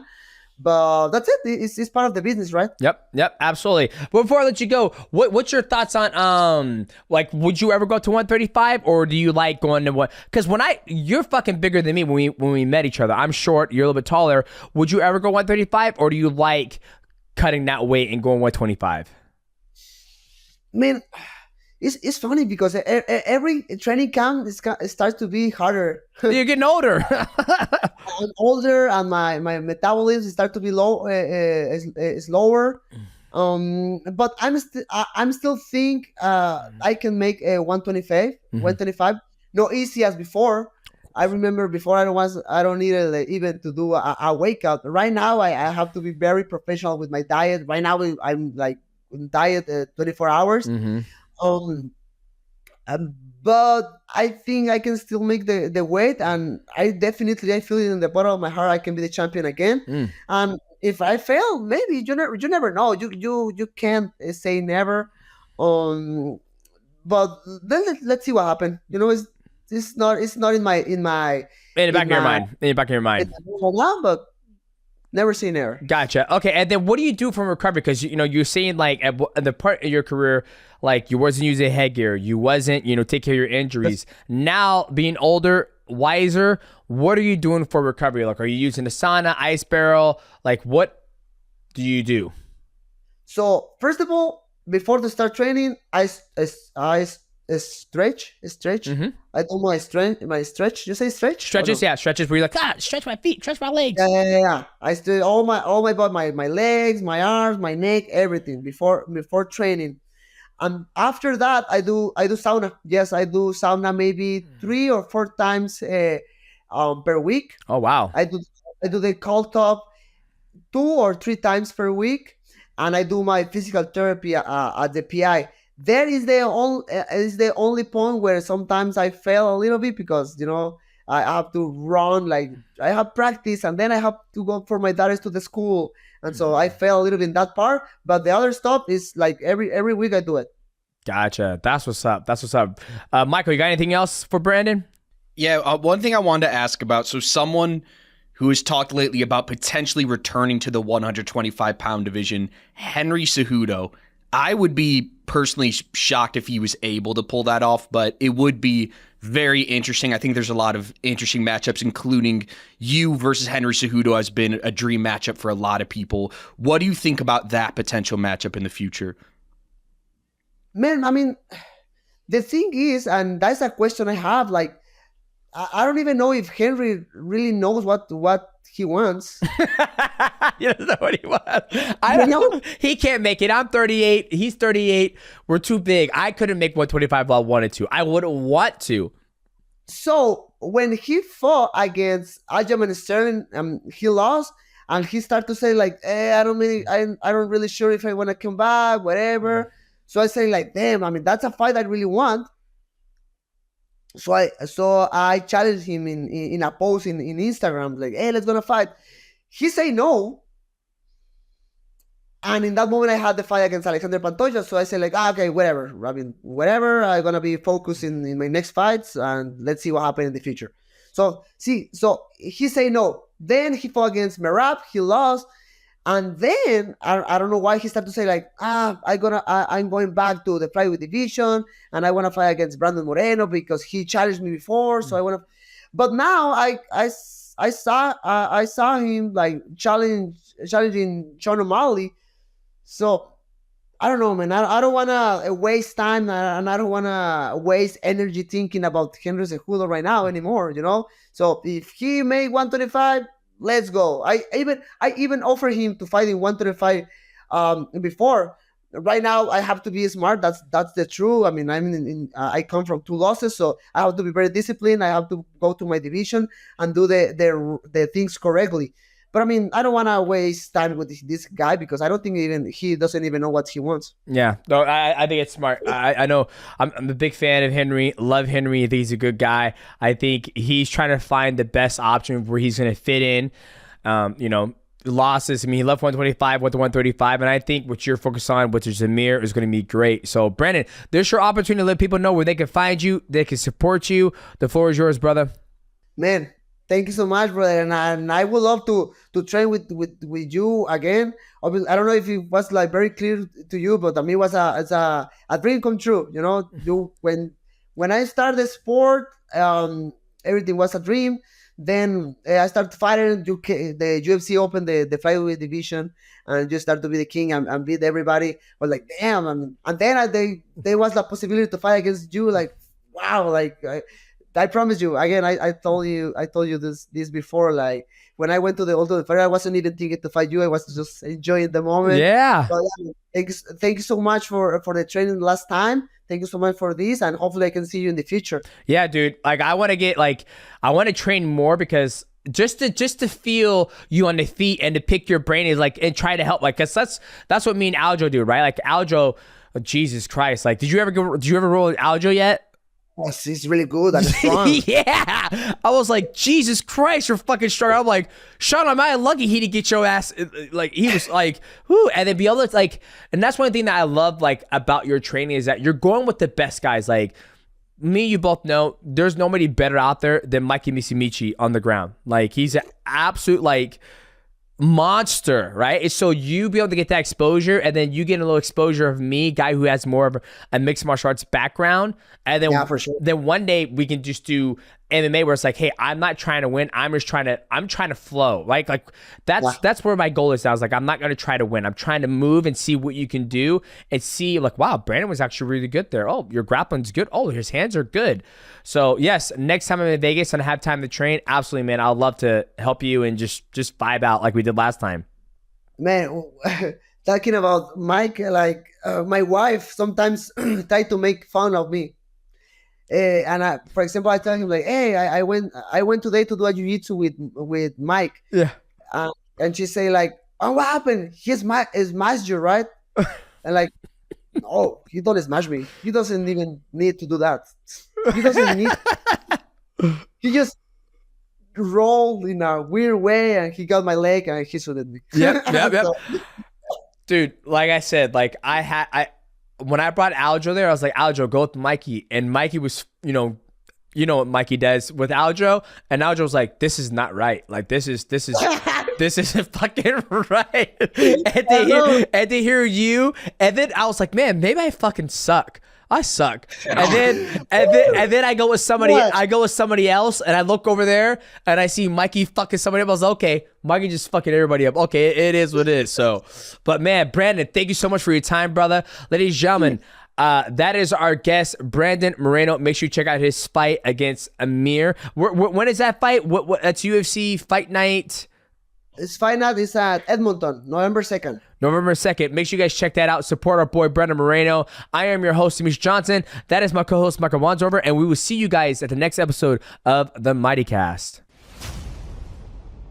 What's going on, ladies and gentlemen? Welcome back to another episode of the Mighty Recap. And we just had on Brandon, the baby assassin, or the assassin baby, the baby assassin, Moreno, on the podcast. And I think the biggest thing, after talking to him, he's been fighting since he's 12 years old. Not fighting essentially, but he's been training since he's 12 years old. So for him to be still in the sport, still at the highest level in the UFC, just speaks that his discipline, the dedication, and honestly the love of the sport, because what really got him into it was him just trying to find an outlet to do something else besides go to school and do the other stuff. And I love how another person who gets into fighting via video games, playing Tekken 1, 2, and 3. If you guys haven't played those games, do yourself a favor, go back and play the originals Tekken. They're absolutely a masterpiece. Those are pretty much the best games that can simulate like each fighting style, meaning like you have one guy who specializes in Muay Thai, one guy who specializes in boxing, one guy who specializes in karate, et cetera, et cetera. But to hear, started at 12, went through middle school, high school, training, and then went pro when he was 17. His mom and dad had to sign, a waiver for him to be able to do that. For him to get into the UFC and then get released from the UFC, they come back, become a champion, and him take a time off. Like, what a roller coaster of a ride of a career in mixed martial arts. Yeah, and I just think, and I already said the story to Brandon himself, but I'm telling you, I've been fortunate enough to get to go to a lot of UFC events, a lot of MMA events. It was a card main evented by Alexander Volkanovski versus Yair Rodriguez. I couldn't believe just how popular it was, how loud the fight was, which Pantoja won by split decision. But it's, as you said, it was a great fight. Like, it was not a loss in a way of, oh, he got his ass kicked or he got outclassed. Every time you see him out there, you're getting all of him. Like, it reminds me of like a Diaz bro in a lot of ways, except obviously he's achieved that UFC champion status, but in the sense of where a loss doesn't feel like a loss for Brandon Moreno. Yeah, and I mean, you look at his Instagram, he's got 2.2 million followers. So he's obviously very, very popular. And I honestly think it's because of his story. Right? I like his story, that speech he did when he was like, I'm going to be champion one day. Maybe not today, maybe not 2 weeks, not 3 weeks or 4 years, but one day I'm going to be a champion. And I think that went viral. And I also think when he fights, he's always excited to fight. I can't remember the last time I watched a Brandon Moreno fight where I was like bored, because he's so well-rounded. Right? Like when I went to grapple him at FTCC, he was very good on the ground. You see him box, you see him do everything else. He's complete. And I also think that's to put more emphasis on the lightweight divisions. We are just more well-rounded, but it's to be expected for him to be well-rounded since he's been training since he's 12 years old, right? Like I started when I was 18. And once I started training mixed martial arts, I jumped into mixed martial arts, trained for 6 months. I had a great wrestling background, but my coach, Matt Hume, he made me do all the what's the word looking for? All of the martial art forms. So for him, that's the only outlet he had in Mexico was mixed martial arts. Now I'd be kind of curious to see how his mindset's going to be, when he fights Amir. Obviously, it's in a good spot, but he's already been the champion. He's excited to get back into the octagon. He has a breath of fresh air. Finally, he gets to spend time with his wife and his kids. It'd be kind of curious because I love how he said that, I want to be done in 4 years. And then I'm going to work on other stuff. And I love to hear when athletes like, man, I got houses in Tijuana. I got houses in the States, where he's making that passive money, that cash flow. I love to hear that. Yeah, and just to give a little resume for Amir Albazi, he's won 6 fights in a row, and that is very difficult to do in the UFC. He's undefeated in the UFC, but with that being said, his last fight was very controversial versus Kai Kara-France, and I'm looking at the stats right now. So this is a fight that Amir Albazi got the decision win, right? Mm-hmm. Kai Kara-France landed 99 significant strikes, and Albazi landed 43. Woo! But Albazi got the win. So it might have been the wrestling department. Like, what was the wrestling? What was the takedowns? Control time. So he landed 1 of 9 takedowns. So actually, Kai Kara-France was 2 of 2 takedowns. And Holy shit. But I will say Amir Albazi had the 6 minutes of control time. So that obviously swung it. But that was very controversial. And I think there's no hiding. Kai Kara-France is right there. Very, very much in line for a title shot, with probably one more fight after this. So I'll be very intrigued to see what this means for the flyweight division, and I'm just happy that the flyweight division exists, because we've heard it from you, we've heard it from Henry. No matter what Dana White says, it was very close to the flyweight division going away. Yep. Very close. And it would be a shame, because it is some of the most skilled fighters, obviously the most fast-paced. I mean, you're talking about guys weighing in at 125 pounds, and you just see a lot of guys that, as we go up to heavyweight, right, there are so many weaknesses in the games of heavyweights, whereas flyweight, you can't get away with that shit. No. Like, you're pretty versatile. Every top flyweight's pretty versatile. Yeah, you're not going to see you. It's very rare you're going to see a heavyweight that's going to be able to go out through a blast double, transition it back. Now that John Jones is in heavyweight, yeah, but that's one person. You're not going to see Cyril Gane do. I agree with you. Like, I don't want to keep naming off all these athletes, but yeah, 125, it's very, very versatile. Even 135, right? You had Sean O'Malley who fought Merab, and Sean, obviously had his hip issue at that fight, but Sean could not deal with the takedowns. He couldn't. He never tried to take down himself, where it's going to be very rare. When you see Brandon Royval versus Alex Pantoja, they're both shooting, they're both striking. I mean, you look at the last fight, Kai France, when he fought Steve Ercik, they were going back and forth on the feet. No takedown attempts really, but he ended up knocking him out. So it's very versatile division at 125. So, but it was kind of cool to hear when he said, like, yeah, at one point, they were telling my coaches this division might not be around anymore, just so people could understand. And we've already gone on record, right? Dana White says they thought about getting rid of it, but the more you hear that, it's past my time, because once Brandon Moreno was starting to do very well in the UFC, I've already made my leave of the division. At this time, Henry Cejudo kind of retired and he was coming back to 135. So there's so many pieces. It'll be awesome one day to do like a map of like, okay, they talked about it here. DJ talks about it here. 2020, when Brandon Moreno got released from the UFC, they talked about it here again. You know what I mean? They have like a roadmap, kind of like, the Diddy files. Like, Diddy got this guy, you know what I mean? But what a cool guy. And I didn't have the chance to ask him about it. I would have loved to ask him more about the Sphere, because to me personally as a fan, it was such a miss not having him on that card. Him and Yair Rodriguez, because he made a good point, right? There's been 2 Mexican-born UFC champions, undisputed UFC champions, Alexa Grasso, who was on that card, and Brandon Moreno. And there's, of course, Cain Velasquez, huge heritage right there, and then Yair Rodriguez, who was interim. But it just felt crazy. And then he's fighting like, a couple months later too, but it makes more sense when we hear from him, we talk to him, you trained with him. He was just taking a break, right? So it was not a UFC thing. They, of course, would have loved to have him on the card. But for me personally, as a fan, I was just like, it doesn't feel like, Mexican Independence Day without Brandon Moreno. Yeah, absolutely. And I think, like you said, I think it was important that he took that break, knowing that he's been going since he's 12 years old.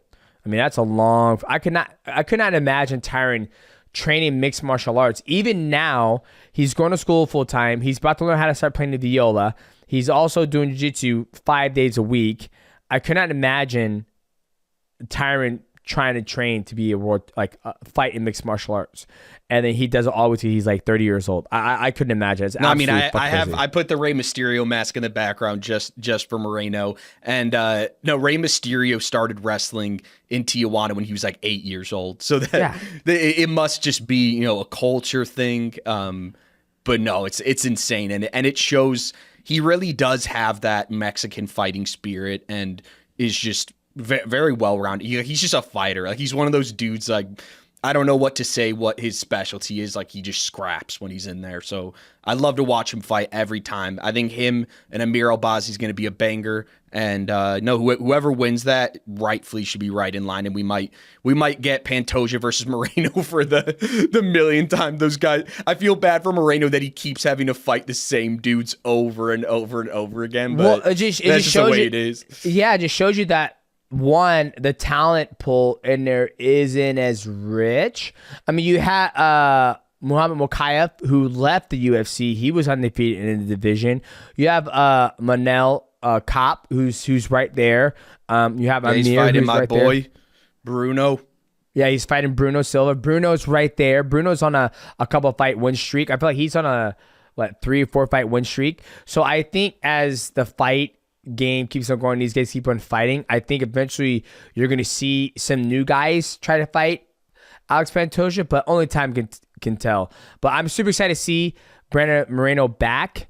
I loved asking him about that. Like, how do you feel when you see somebody get a title shot, off of coming off losses or one fight win streak, whatever? To hear him, he's like, it could be the potential growth of the sport, or there could be nobody next in line. So, yeah, good interview with Brandon Moreno. And ladies and gentlemen, let me know in the comments below what you guys think about that question. That's the question that's always been eating me inside, is that, do you think somebody should be on at least, like, you're not getting a title shot unless you got 3 wins in the division. There is no ifs, ands, or buts, right? 3 wins, and at least 3 to 5 wins in a division consecutively. Do you think that should warrant a title shot? No more, hey, I was a champion. Well, based off your math, then Moreno's coming off a loss right now, so it's yeah. So he shouldn't get a title shot. I'm okay saying. Oh yeah, that. I mean, but you're saying if he beats Amir though? I don't think he should. Oh, he should okay. fight. He should fight Manel Kopp, and then he should fight. Even though Manel Kopp came off a loss, like, there's guys for him to fight. You know what I mean? Like, if there's nobody, especially since him and Alex Pantoja have fought, who else is in the division? I would have to let's look at the division right now. Well, yeah. I mean, one. Let's pull it real quick. Yeah, I mean, so one thing I do want to say, a fight coming up. Bruno Silva, my boy, he's going against Manel Kopp in Tampa. That's going to be, I think, an interesting one, because you're talking about, wins in a row, right? And if Bruno beats Manel Kopp, I'm pretty sure that's 4 wins in a row for him. Give him a title shot. Yep, and he has 3 bonuses in the 3 in a row that he has now. So he earns a title shot. I'm not worried about if it sells out pay-per-views. But this is me as a fan, a spectator. Yeah, so you have... so this is what I would do if I was a matchmaker, which I'm not. So you have Matt Chanel retired, Azu Amabayev, I don't know who that is, Cody Durden, don't know, Bruno Silva. If he beats Manel Kopp, he deserves a title shot. He's on a 4-fight win streak, 3 bonuses, right? So if Brandon gets past Amir, you could say, okay, well, who else is in line? You have Matthias Nikolai.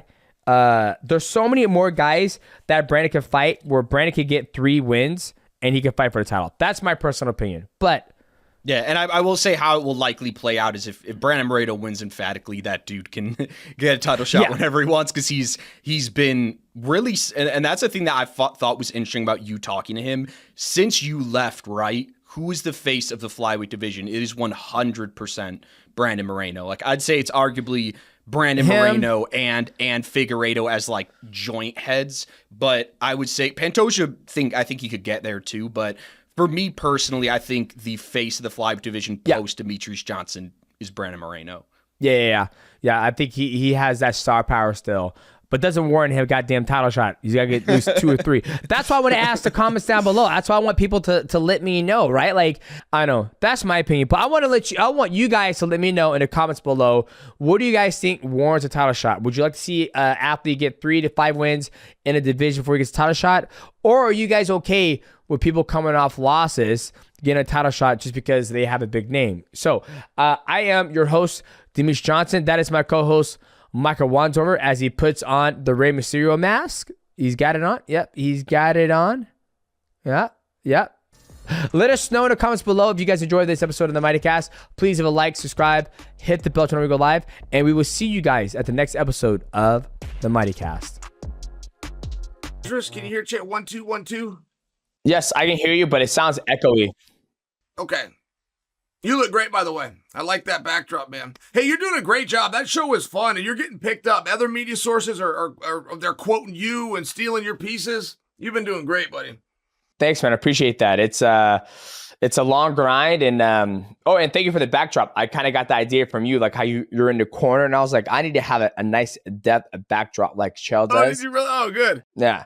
And thanks, man. I appreciate it. And I love everything you've done. I can't wait to talk to you, man. The fucking gangster. I was like, look, this guy calls himself a gangster and he shows up on time. You ain't no gangster, dog. I would never keep the champ waiting. Come on. Deal's the deal. You got to be on time. Hey, by the way, have you announced, are you you and one, are you doing another match over there? I haven't decided yet, to be honest with you. Like, I'm still under contract. Right now, I've just been focusing on Brazilian Jiu-Jitsu. Like, that's just something I've been focusing on.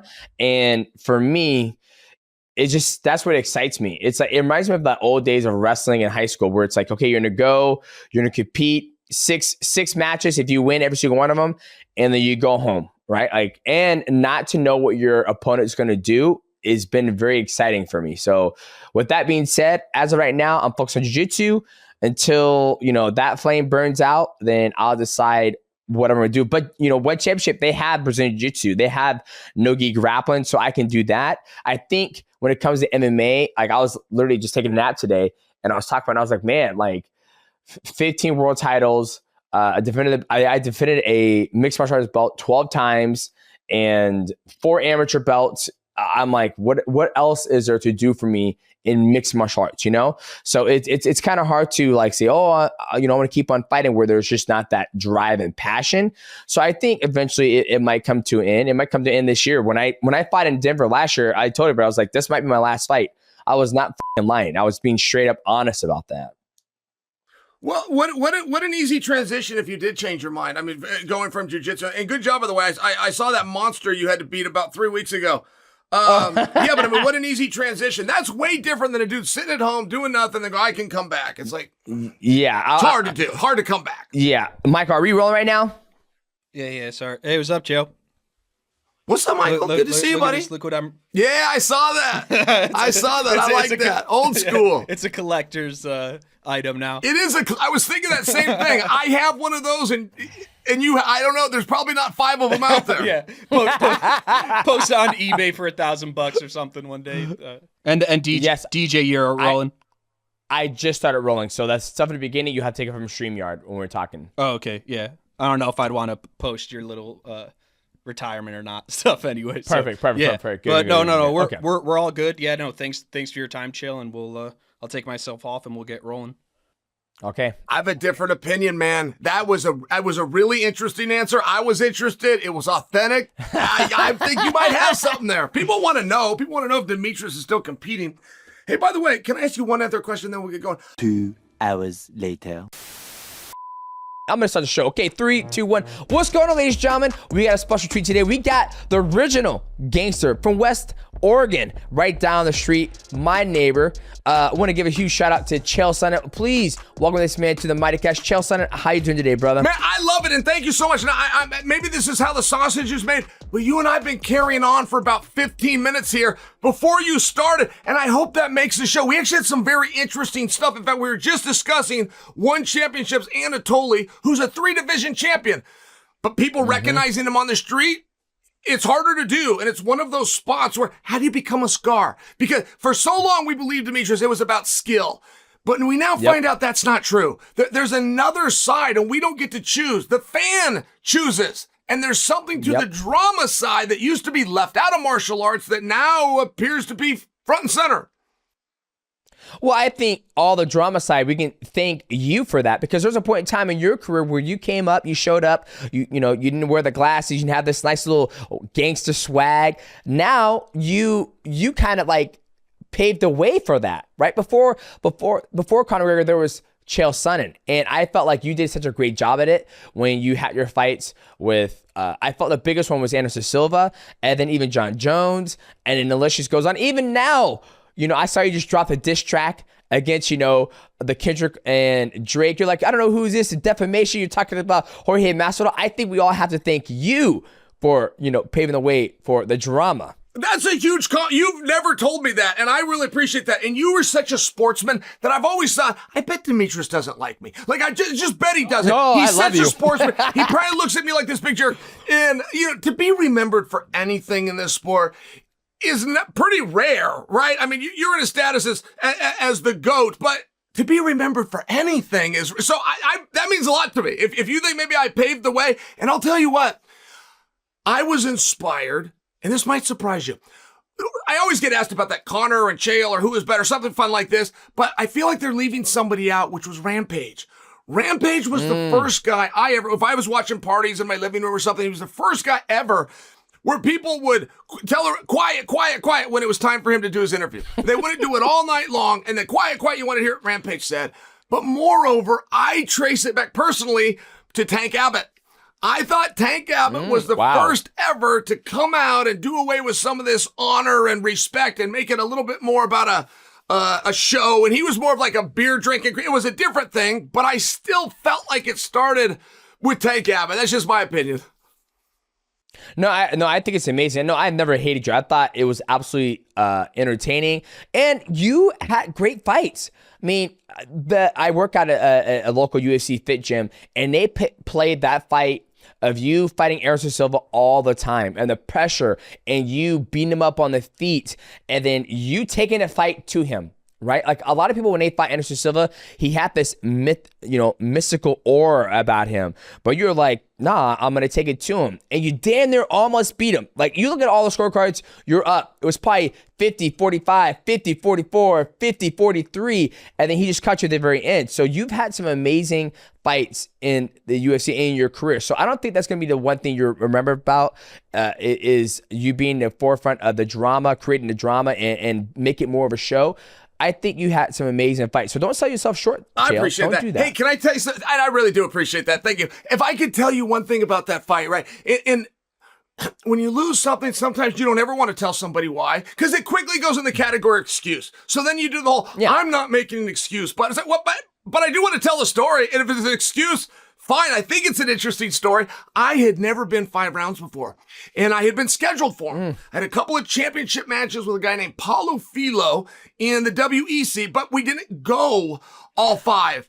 So Demetrius, this was the height of exhaustion. And I mean, almost like a blur, almost like I was so tired, but I was so determined in that fight. And a lot of it came because I was scared. I've got to do it. I've got an urgency. I got to get him down. I got to stay busy. So the ref lets me stay here. It came from like this urgency, which came from a fear of him. But I'll tell you this, going into the 5th round, my corner tells me it's the 4th round. And I only say that because I was up on the score. You said I was up on the scorecards. Why I bring this up? Like, I no longer had to beat him. The urgency to get him down wasn't there. The urgency to score wasn't there. I just had to beat the clock. But I didn't know that. And I don't know if that would have changed things. I don't know. I mean, a horse a lot of times does a little better when the barn's in sight. I don't know. I did think there was 2 rounds left, not 1 minute left. Gotcha. Hey, like I said, it is what it is. I still love the quote you said. You're like, I didn't tap. I tapped, but I thought you meant I lost the round. And I was like, that's fucking hilarious. That is so confusing. There's all sorts of nuances within the unified rule, right? There's glitches and things that, still working out. But by any regular standard, I definitely won. Yeah, absolutely. Okay, I want to take it to the beginning, right? I always ask my viewers this. I'm pretty sure that I know you started in wrestling when you were, middle school, high school, child. That was your beginning sport into mixed martial arts, correct? Yeah, that was it. Wrestling family. Came from a family of wrestlers, and my cousins were the guys that I looked up to. My immediate sibling, I had an older sister, but my cousins all wrestled. My dad was a wrestler. My uncle was a wrestler, even a coach, and so anyway, I mean, yes, I couldn't wait. Could not wait till they'd finally let me have a singlet. What's going on, ladies and gentlemen? This podcast is sponsored by only best energy drink out in the world, and that is G Fuel. Ladies and gentlemen, you can try G Fuel by going to gfuel.com, use my promo code MIGHTY, and I'll save you 20% on G Fuel. My favorite flavor is the Mega Man Blueberry Sushi, but this flavor right here, which is called Blue Ice. Now, when you're taking the G Fuel, I like to take one out, work out, and lift weights. You're getting that extra energy pump. You're getting the focus, and you're also getting the caffeine. That's where energy comes from. And the cool thing about taking G Fuel, it comes with multivitamins in that bad boy, so there's no crash when you get off of that energy spike. Now, ladies and gentlemen, once again, if you want to try G Fuel, go to gfuel.com, use my promo code MIGHTY. That will save you 20% on your complete order. Ladies and gentlemen, shout out to G Fuel for sponsoring this podcast. Let's get back to the content. Woo! Gotcha. So you went through wrestling, high school, probably college. What was the transition for you going from wrestling to mixed martial arts? Because you went into MMA. I'm sure you didn't do kickboxing, boxing, Muay Thai, or anything like that, correct? Yeah, well, I had a fantasy though. So everybody's got rules in their house, and we're probably pretty similar. But also every family and house has rules that are, hey, this, don't do this one. And for my sister and I, do not skip school. And the reason for that is just, if you're skipping, if you're leaving with it, just call us and tell us. We don't want to think you're somewhere and you're not there. All right, fine.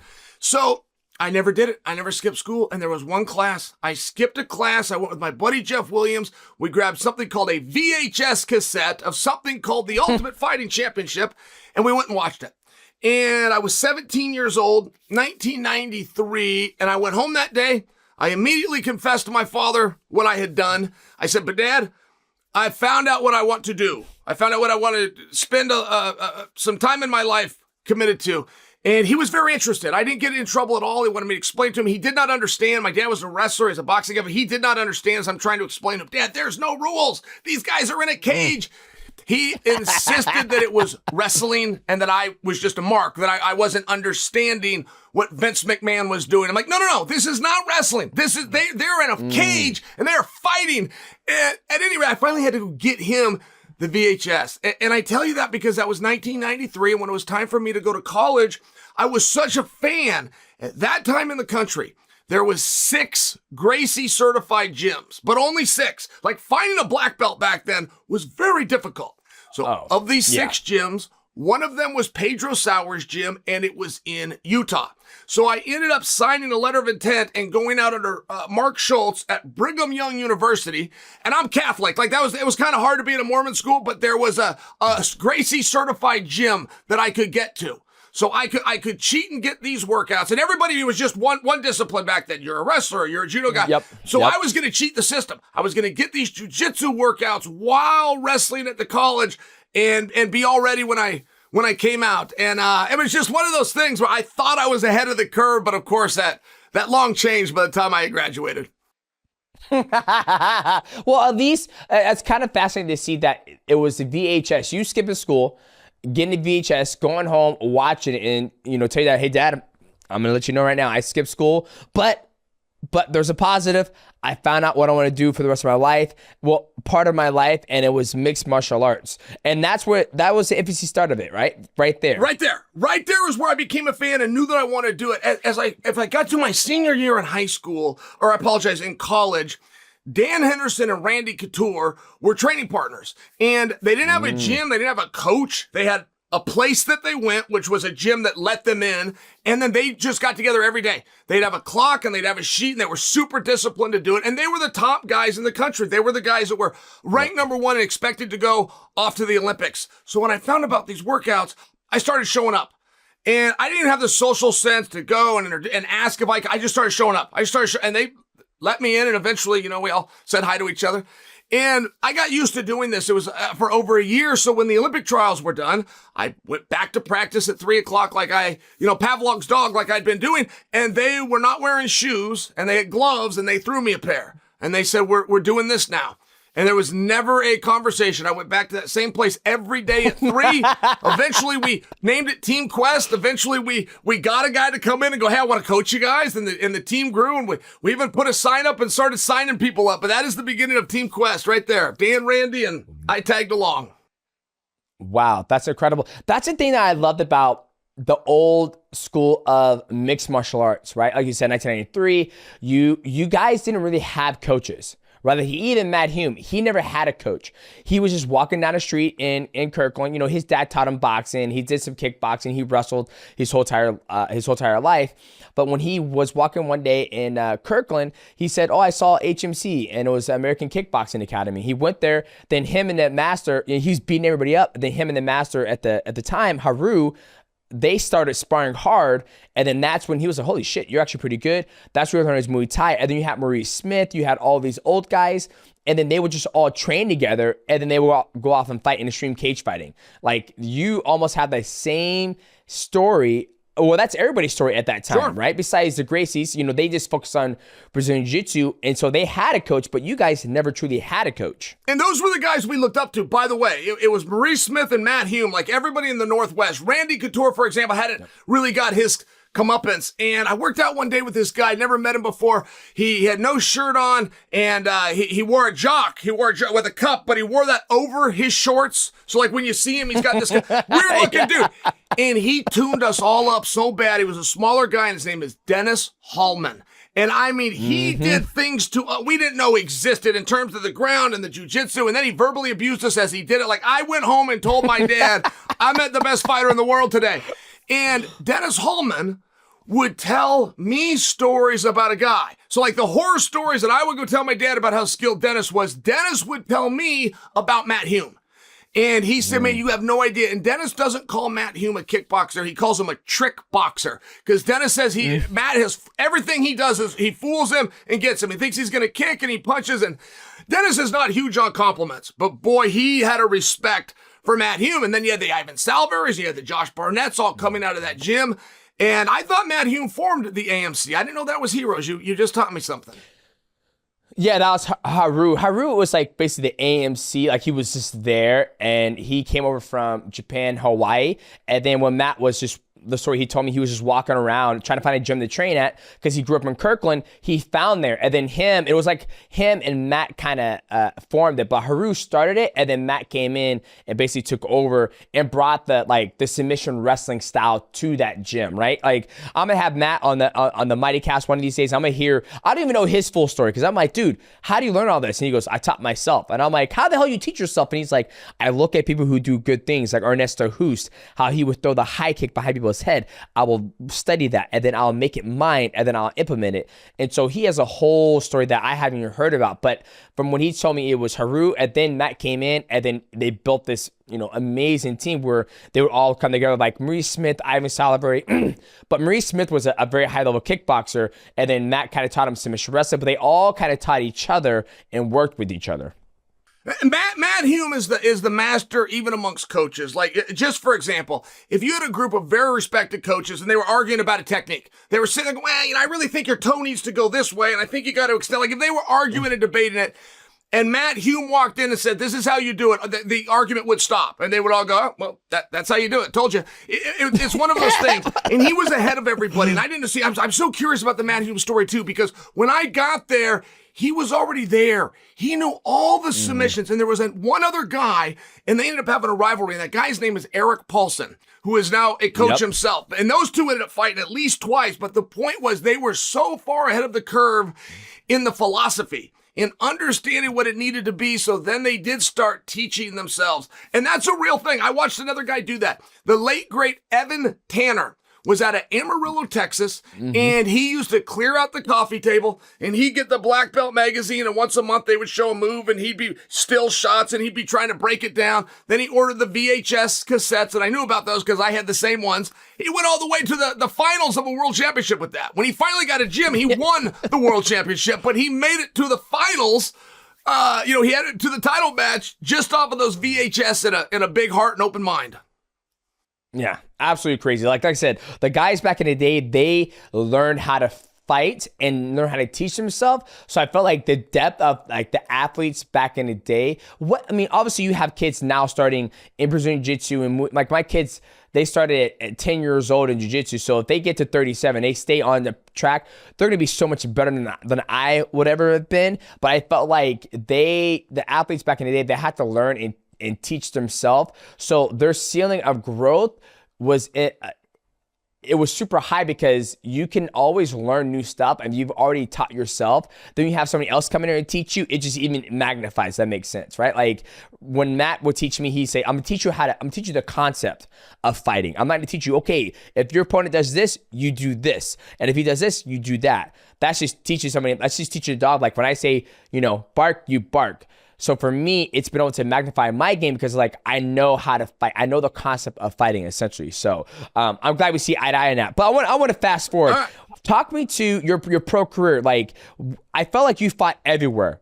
You fight. I feel like you fight in Bodog. Yeah. You fight in Affliction. Walk me through your path to where you got to UFC, because that was the last organization you fought for. Such good memories, by the way. Bodog, they don't get any credit, but the memories were great. WEC, just had the greatest memories. And then you got your horror stories too. You got your horror story. In fact, I fought a guy named Trevor Prangley, and it was the biggest crowd. I was a lifelong wrestler. Oh my God, I could not believe how many people came. Oh, I was high on life. I just showed up. There was about 190 people there. But I had never performed in front of this many people that were all watching me. Even at a wrestling tournament, you got all these different mats. So it was just a special environment. Trevor and I had a match, and he submitted me at 7 minutes and 31 seconds of the match. But it was a 7-minute match. The promoter enjoyed it, so he let it just keep going. And when he told us that, Demetrius, we did not argue. That is the way that it worked back then. We had no problem with that at all. And, so you asked me about my path. It was just kind of an interesting thing. In that building we did that in, the 190 plus people, something called the Roseland. I did that when I was in college, and I happened to have a business class. I wrote a paper for the business class about how I could sell out the Roseland, and I have been their exclusive promoter for the last 24 years. We've done 134 shows there with 121 sellout crowds. In fact, you might have heard a number of years ago, but we got John Jones and Dan Henderson together. That was just a grappling match. But we're the ones that hosted that. And so that Roseland that used to do 190, now it's a big deal, at least in this, part of the state or part of the country. And that was just kind of how I started, man. I started as a fan, which is exactly how I end up. That's how I am now. I came along those journeys. They never wrapped your hands, and that was optional if you even wanted to wear gloves. But, Art Jimison, we just lost him 2 days ago, rest his soul. But I'll tell the Jimison story. He got in there with one boxing glove, but you could. There wasn't a commission. Yep. I was on my 7th fight before I ever saw a scale. We would talk about weight classes, but that would get called in a month or so in advance. Your coach would ask you what you weigh. Most guys would lie. They 200 pounds and claim they were 170. You had this whole game going on. Or even the story I tell you about Trevor, where the time just kept going. And so then we started to have rounds. We started to have commissions, and then started to have weight classes. And when I started, I thought I'm going to have to be able to beat everybody. I was a smaller guy, 165, something like this. And I think, okay, I'm going to have to beat Dan Severn. I'm going to have to beat Mark Coleman, because there weren't weight divisions. And then when opportunity started to present itself, the sport also started to form. In fact, Demetrius, before we were on air, you were telling a story that a promoter can have so much pull that he can decide a match, even though maybe that's not the way it's intended to do. I had one of those. I had one of those that went for me. These stories always go against you. This went for me. I was 9-2, and Joe Silva had made it very clear. I mean, if you had 2 losses, things weren't looking very promising, right? Yeah. And Joe Silva had made it very clear, like, if you get another one, your time of emailing and bothering me can come to an end. All right, fine. So I fought. It was called Rumble on the Rock. BJ Penn was putting it on. I was the main event. I flew out there on short notice to take on a guy called Homer Moore. And they gave Homer the win. And BJ Penn's father came in the back, took the win from Homer right in front, they paid in cash, gave it to me, and let us all know Homer lost and Chael won. He reversed the decision. And that holds to this day. If you go look at, and by the way, Homer did not argue. He let the money go, and that's the way it was. But that's kind of like the story I was telling you about Trevor. We didn't argue back then. Things like this happened. So I think that was the bigger part of the story of my career, which is the question you asked. It wasn't necessarily the holds and the techniques as much as it was the administration and the acceptance. Demetrius, when I was in the UFC, I remember getting my hair cut in my hometown, and the gal asked me what I did. And I told her wrestling. And the reason I did that is too many people before that I had told UFC that didn't know what it was. I would try to explain it, and they would go, oh, well, then you're a boxer. Well, then you're a wrestler. They never got it. And it was to the point that I quit telling them. Now I brag. Oh, I love to say mixed martial arts. I love to say things like this. But I came through the time where it was embarrassing to be associated. Well, I think you came through the time where if you did it, you fucking loved it. right? You love the act of combat. You love to test yourself against the best in the world. I'm not saying athletes nowadays don't have the same love, but like you said, there are no rules. You didn't care about weight classes. You either taped your hands or you didn't.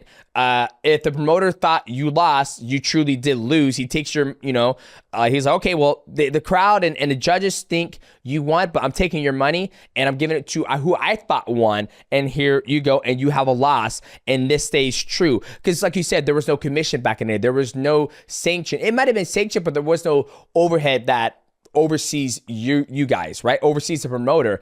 And I think those were the best times because you had the true, not the one trick pony, but you just did it because you loved it. Then obviously it got, commercialized, where now with the UFC, you have UFC, PFL, Bellator, one championship, and you have all these grappling promotions, right? So I think when I look back at that time, I wouldn't say, you might at the time feel embarrassed, but I think that was like you guys are the pioneers that got the sport to where it is today. Because without you guys, there would not be no, big organizations like UFC and one championship. It just wouldn't happen, right? Could you imagine if you guys like, oh, fuck it, you, Randy, Dan Henderson, whoever else is around, take Abbott, was like, ah, fuck, this is stupid as shit. We're not getting paid. You guys didn't care about getting paid. You guys did. I remember when Matt and Eric Paulson fight, he goes, we didn't get paid. We loved to do it. We wanted to test ourselves. And that's what got us to where we are today with, the UFC and one championship, how amazing the sport is. So thank you, Chell, for going through and feeling embarrassed in your hometown about saying you did UFC. Demetrius, that was beautiful. I don't know if you realize what a big compliment you just gave me or if you meant it that way, but thank you. And while you give it to me, you're talking, this entire generation. I look at the Don Fries and the Dan Severs and the Marco Huazes, guys that transition the sport, Tank Abbott for that matter. I look at those guys different. And while maybe their skills wasn't the same, I will tell you, Demetrius, I get very cold when guys pull out of fights now. They're asked to go and do it 3 times a year, and also, I don't feel good, or I'm not going to do it, or I can't make the weight class, and it irritates me, but only because my perspective was so different. We used to beg to do it. But you would never ask about the money. My mother hatched a plan to bribe Joe Silva $50,000 to get me a UFC contract. Oh, and by the way, my debut opponent was going to be at heavyweight against Andrei Arlovsky. Like, I was going to get killed. Damn. But still, we wanted to be in so bad. I give him so much of my life. The internet wasn't a thing. It was a very different world back then. But I'm just sharing, when guys are complaining they're making 12 and 12 or something on their debut, I'm just not going to feel bad for Demetrius. You just missed it. You missed it by about 5 or 6 years, but we used to do tournaments, and we'd have 3 guys in one night. And pretty soon the finals started rolling around, and there was always a forfeit, or you had to bring in a substitute. When guys got better, you couldn't fight 3 guys in a night. So they didn't do away with tournaments. The way the story goes is they did away with tournaments. That's not true. They just made them 4-man tournaments. We were still fighting 2 guys in a night. And I miss those days. Like, in all fairness, the way we do it now is a much better way. But I will tell you, I only had one resentment to our sport, and that was that you only got asked to do it 3 times a year. Like growing up as a grappler like you, it's like, no, come on, please, 4 and 5 times every Saturday. And so, 3 times a year is just, it was one of those spots. And so there is some real positives, like the very nice compliment that you paid me about being one of those original guys. But I also think that my mindset's wrong. I think the way they do it now is much better. I think these guys are more respected athletes and more organized. I think this is the right way, but I'm still calloused to it. Yeah, 1,000%. I mean, when you look at it now, like when you said, there's a couple of things that that's how my mindset was, right? Like when that was like, you just shut up, train, and keep on winning, and the money will come. And then I feel sometimes if I would have been more hardball, spoke a little bit more, let my personality come out and run my mouth, I think I probably would have got paid more because, it was like, I remember when I fought, John Dawson in 2013, beat him. The next thing you know, hey, you want to fight again? I'm like, yeah, let's run it. Come on. Then I had to pull out that fight, got surgery. Then I turned around, I fought John Moraga in July in Seattle. And then in December, I'm knocking out Joseph Benavidez. And then I was like, just run. Now it's very rare you see a champion fight as often because there's money involved. They want the right matchup to make as much money as possible for the pay-per-view. Where for me, it's like, man, if I would have taken that route, maybe I would have been a bigger star, or maybe I would have made more money. But I have some of that old school where I was like, nah, you just spite, you don't care, da da da. Now that I'm like at the tail of my career, oh man, and I see all these guys like, Sugar Sean O'Malley's like, I want to fight Ilya. That's gonna be a banger fight. I want to fight Ryan Garcia. I'm gonna beat it Marab. Then I'm gonna fight Ryan Garcia. They're boasting the career and making the bag fatter and fatter and fatter. Yeah. So I agree with you. I think today, now, the way the sport is structured, it caters to the masses and it caters to the athletes to make as much money as possible. But if they would, I think if we all had the same mentality about how it was in a day, I think the sport would be, I don't know where the sport would be. Yep. And Demetrius, I know exactly what you mean. And I came through some of that entertainment side of it. And I have regrets of I could have gone harder. I could have gone in this direction, or here was the right psychology. How did I miss that? I had guys that had a resentment towards me. In fact, I formed a very good relationship with Boss Rutan, but we had to sit down and have a real talk because he came through the competition era and I represented the entertainment era, and he was out of the sport by then. So I was everything that was wrong with the sport. I was everything that you're trying. I was the bully that you took your kid to martial arts to deal with in the first place. And I'm going, no, I'm really not. You got to give me a second chance here. Like, there's a performance happening. And here's what I think it's going to lead to. And it was one of those things where there was two different dynamics. And I know exactly what you're saying. And Demetrius, by the way, I got to bring up a loss that you had. I don't do that to be a jerk.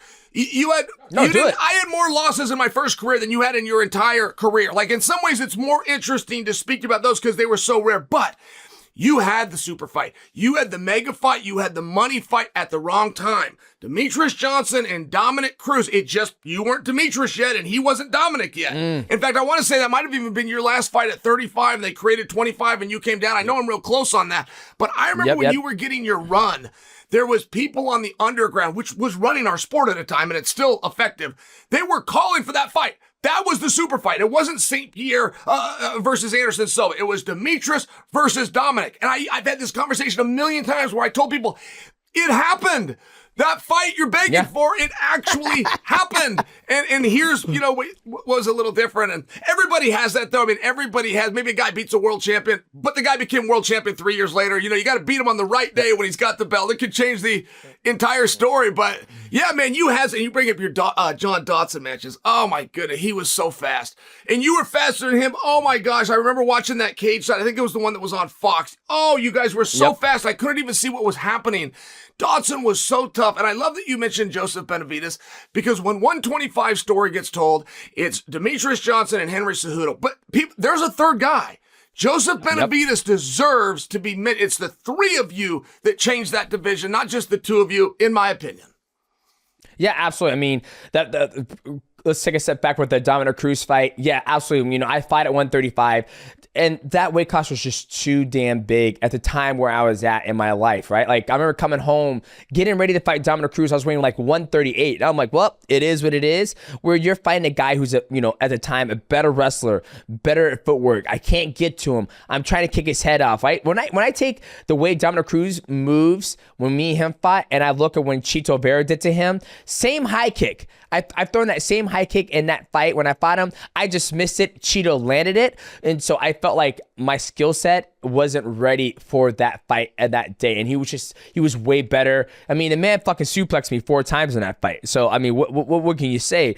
And then to jump forward, they made the 125-pound division in the UFC, where me, Joseph, even Ian McCall, and John Dodson, those guys were the pioneers of that division. Now all of us aren't in the UFC anymore. You have your new guy like Alex Pantoja, Kai France, Alex Perez, a lot of good guys who kind of carrying that flag.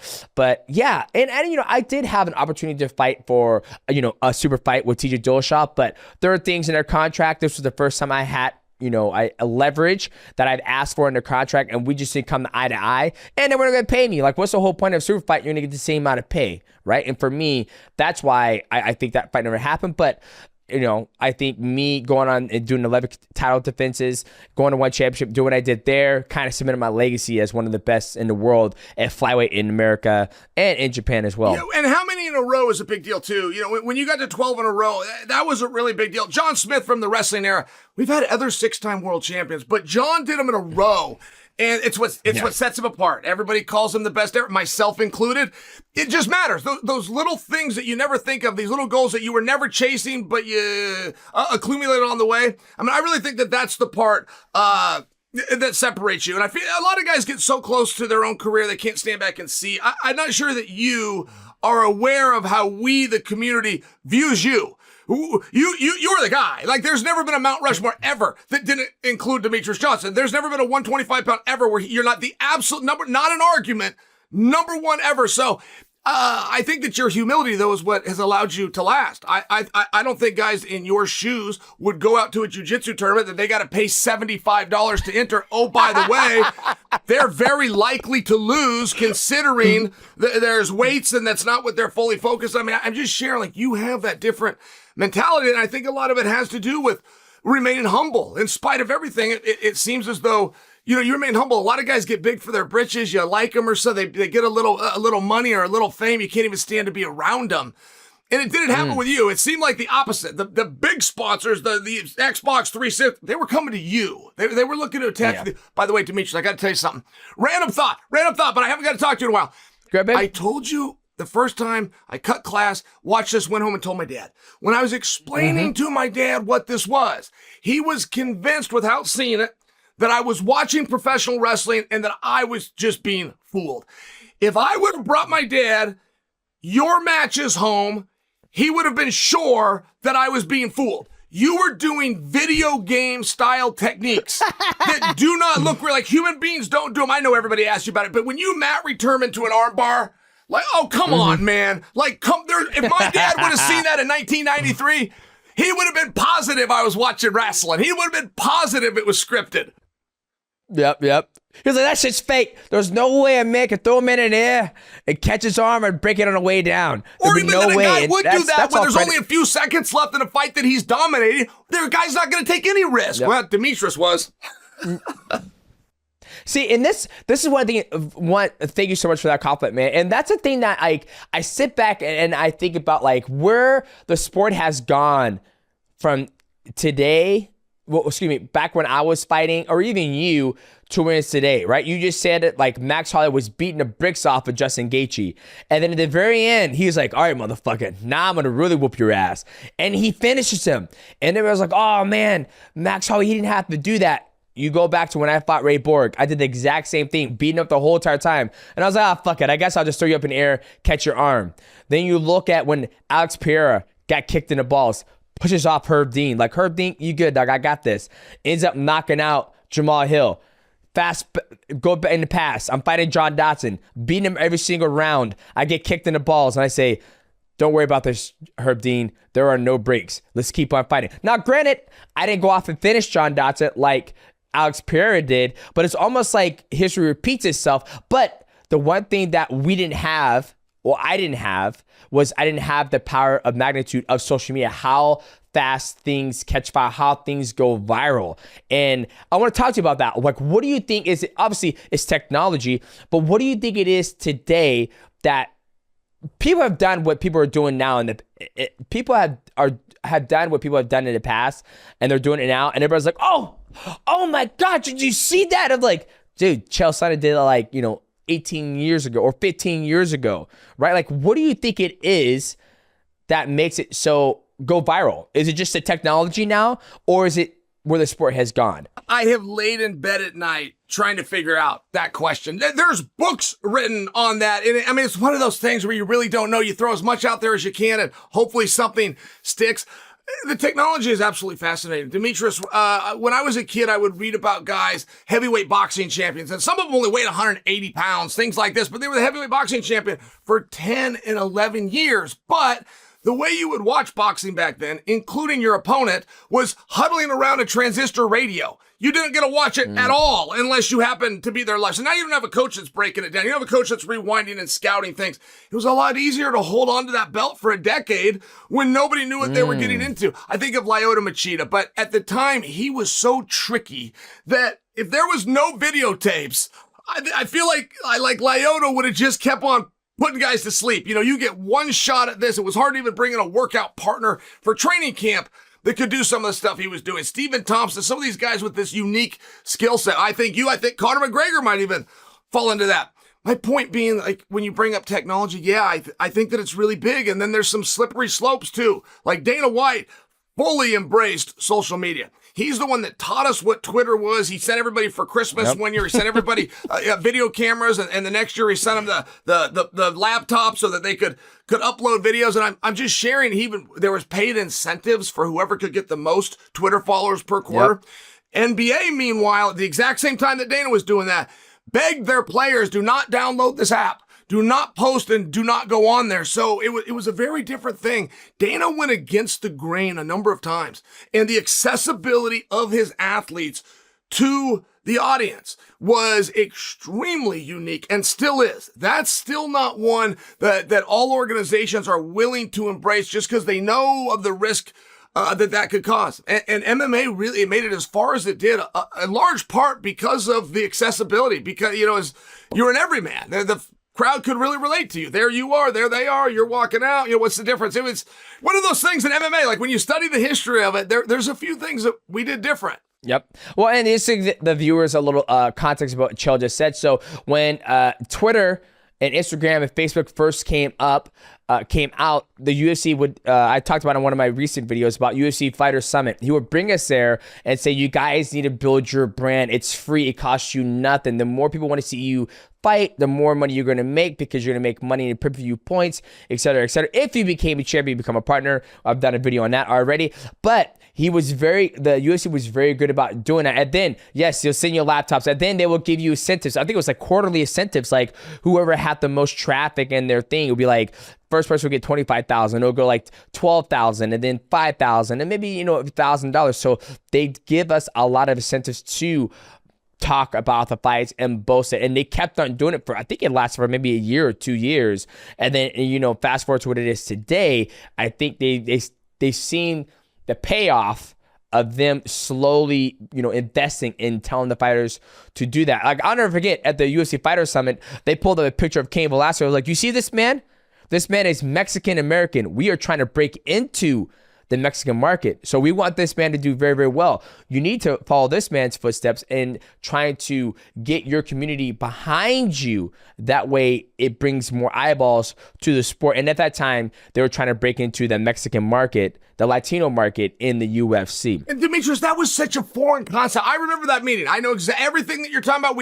They had the IT people in the back. Hey, on your way out the door, stop by. They'll sign you up. And I did it just because Dana Lorenzo were watching. I didn't know what they were talking about. There was nothing about it. Dana did say one thing that caught my interest at that time. This was 2009, maybe even 2010. But he said, your window's going to be small to fight. But if you can go and build this thing called social media, you can take that with you. So if you want to sell some t-shirts or an autograph down the road, you'll have an audience to do it to. And I had no t-shirts and, there was no audience down the road, but I just remember he said that and thought, okay, investment in the future. We'll see what it turns of it. And Demetrius, because you brought that up and we brought up the pay structure, there are still guys to this day where this light goes on in their head and they'll come to the media. They'll come to me like they crack the code and go, you're not going to get paid on your skills. You're not going to get paid on your win. You're going to get paid by how many butts you can put in seats, as though they've cracked a mystery.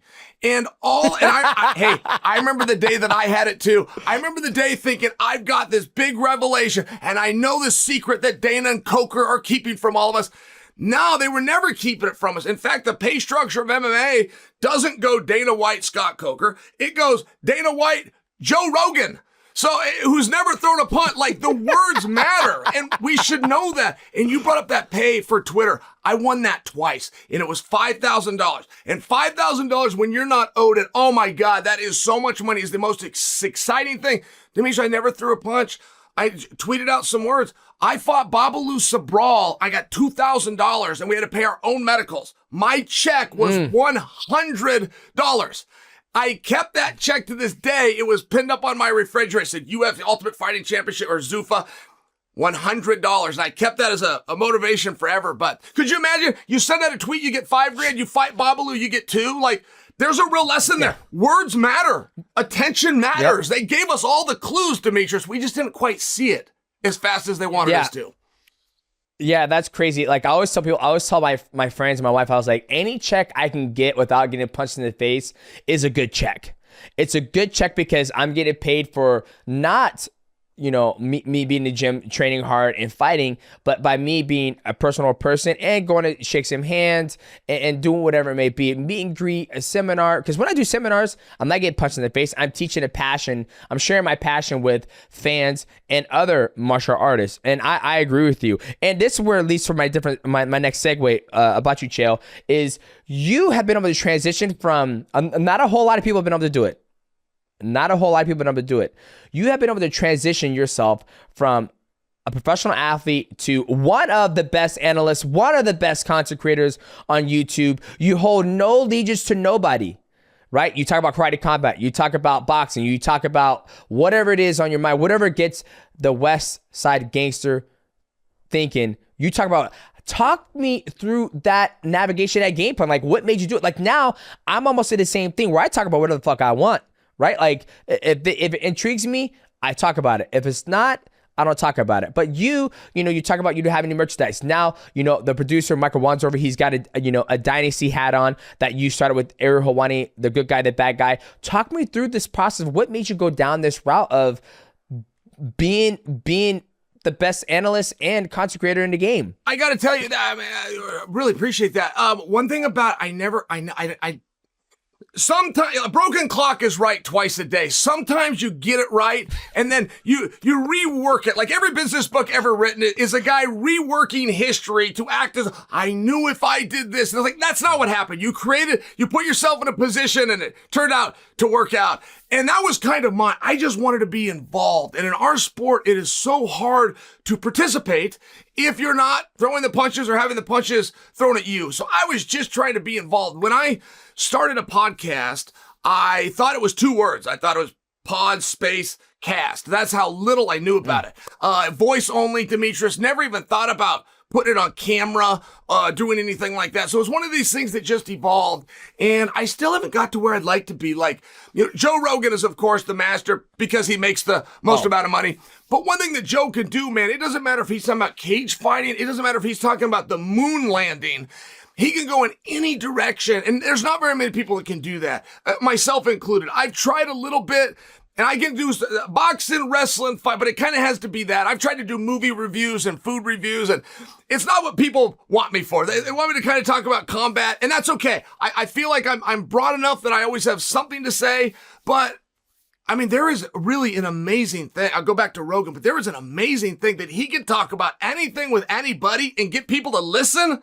Come on, man. That's hard to do. Yeah, it is. Trust me, I know. We've been trying to do, that's the thing I've been trying to really broaden, the MIGHTYcast is obviously our fan base is mixed martial arts, like you said, combat. And for me, I'm such a nerd. I love gaming, and I've had another guest on. We haven't dropped that video, but I think one of the things I try to take from Joe Rogan is that you talk about what makes you passionate, and then hopefully your viewers will turn over and enjoy the conversations you have with the other guests you have on the show, right? Because for me, I always like some of the stuff you be talking about. I sit there and I just like your mannerism. I like the way you think and how you project the information, because it's hilarious. And you've also done some acting too in some movies. I've seen a little bit of that as well. So I think you doing it, I think if you were to slowly start sprinkling in a little, movie reviews, like I think you'd be surprised of like the numbers you would get over time. I'm not gonna say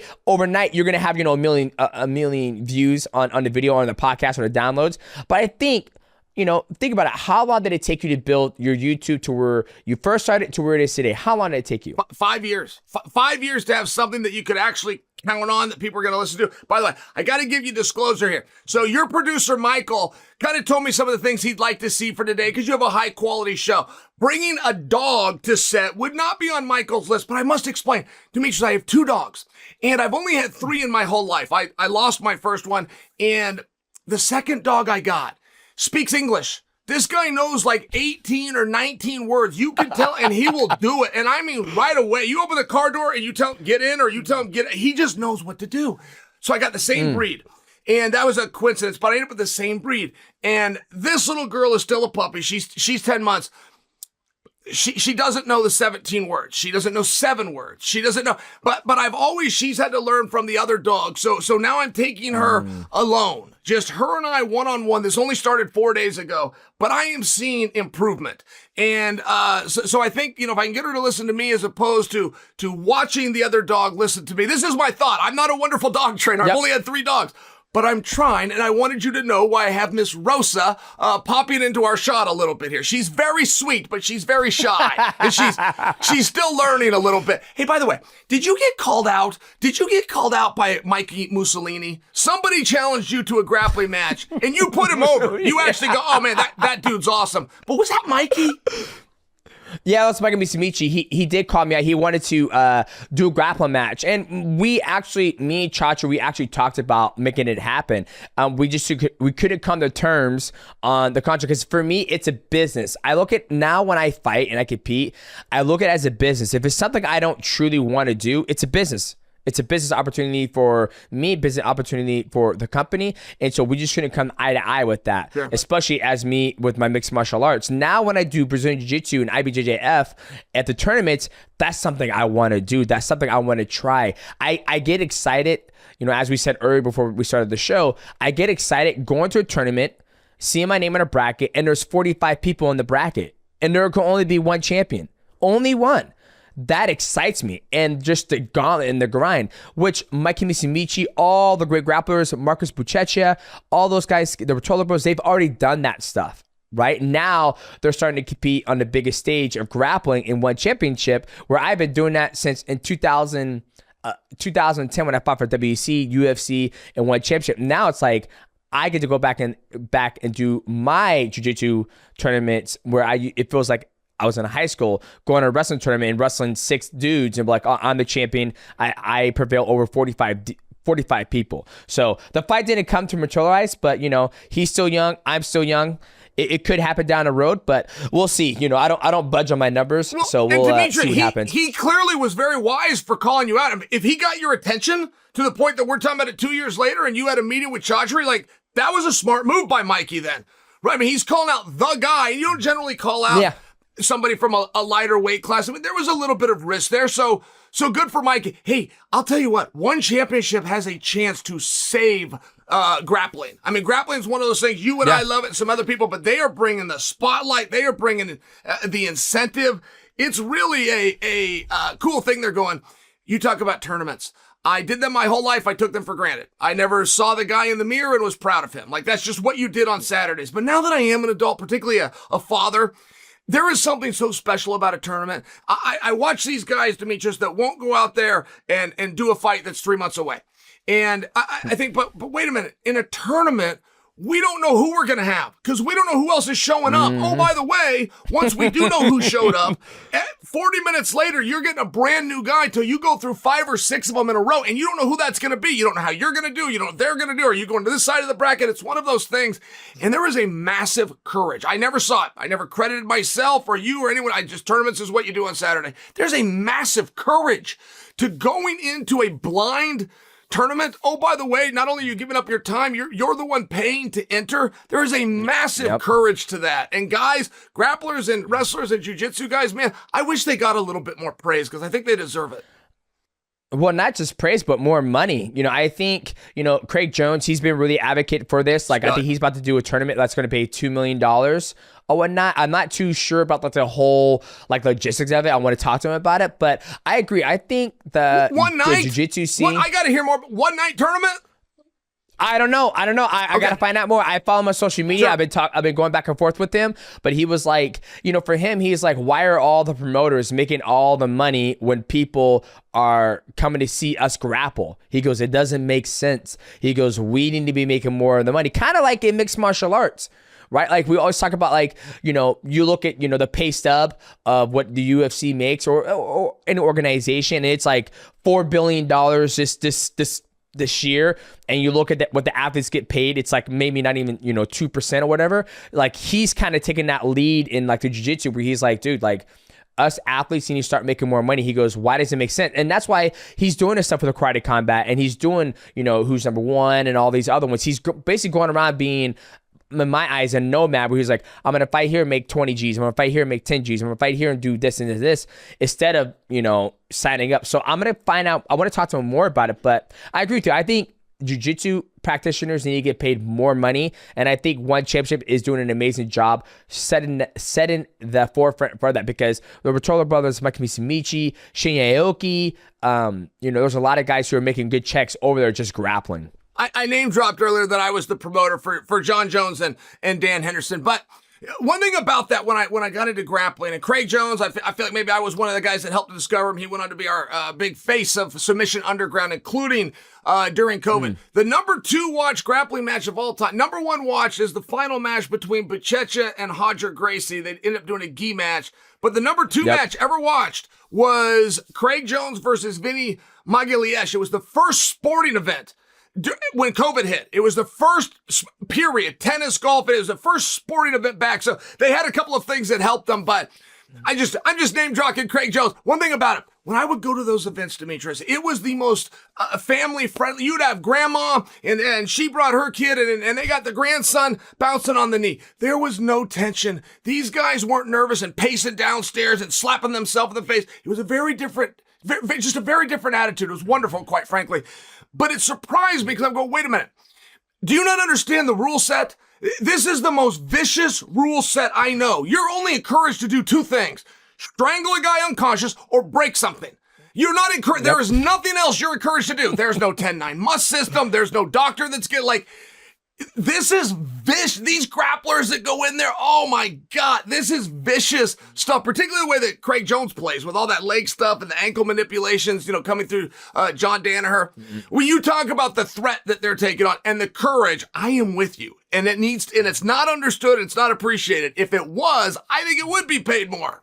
Yeah, and what they're attacking when they talk about the leg locks, they're talking about the heel hooks. They're trying to tear each other's ACL, MCL. That's like a 9-month recovery and surgery. It's not like, that's a thing that it blows my mind. It's like, okay, we're gonna do heel hooks. All right, good luck. I hope your knee doesn't snap. I'm like, you're not touching my fucking knees. Like, I'm gonna tap so fast because I have to go to work and create content on Monday. So you're not touching my fucking knees.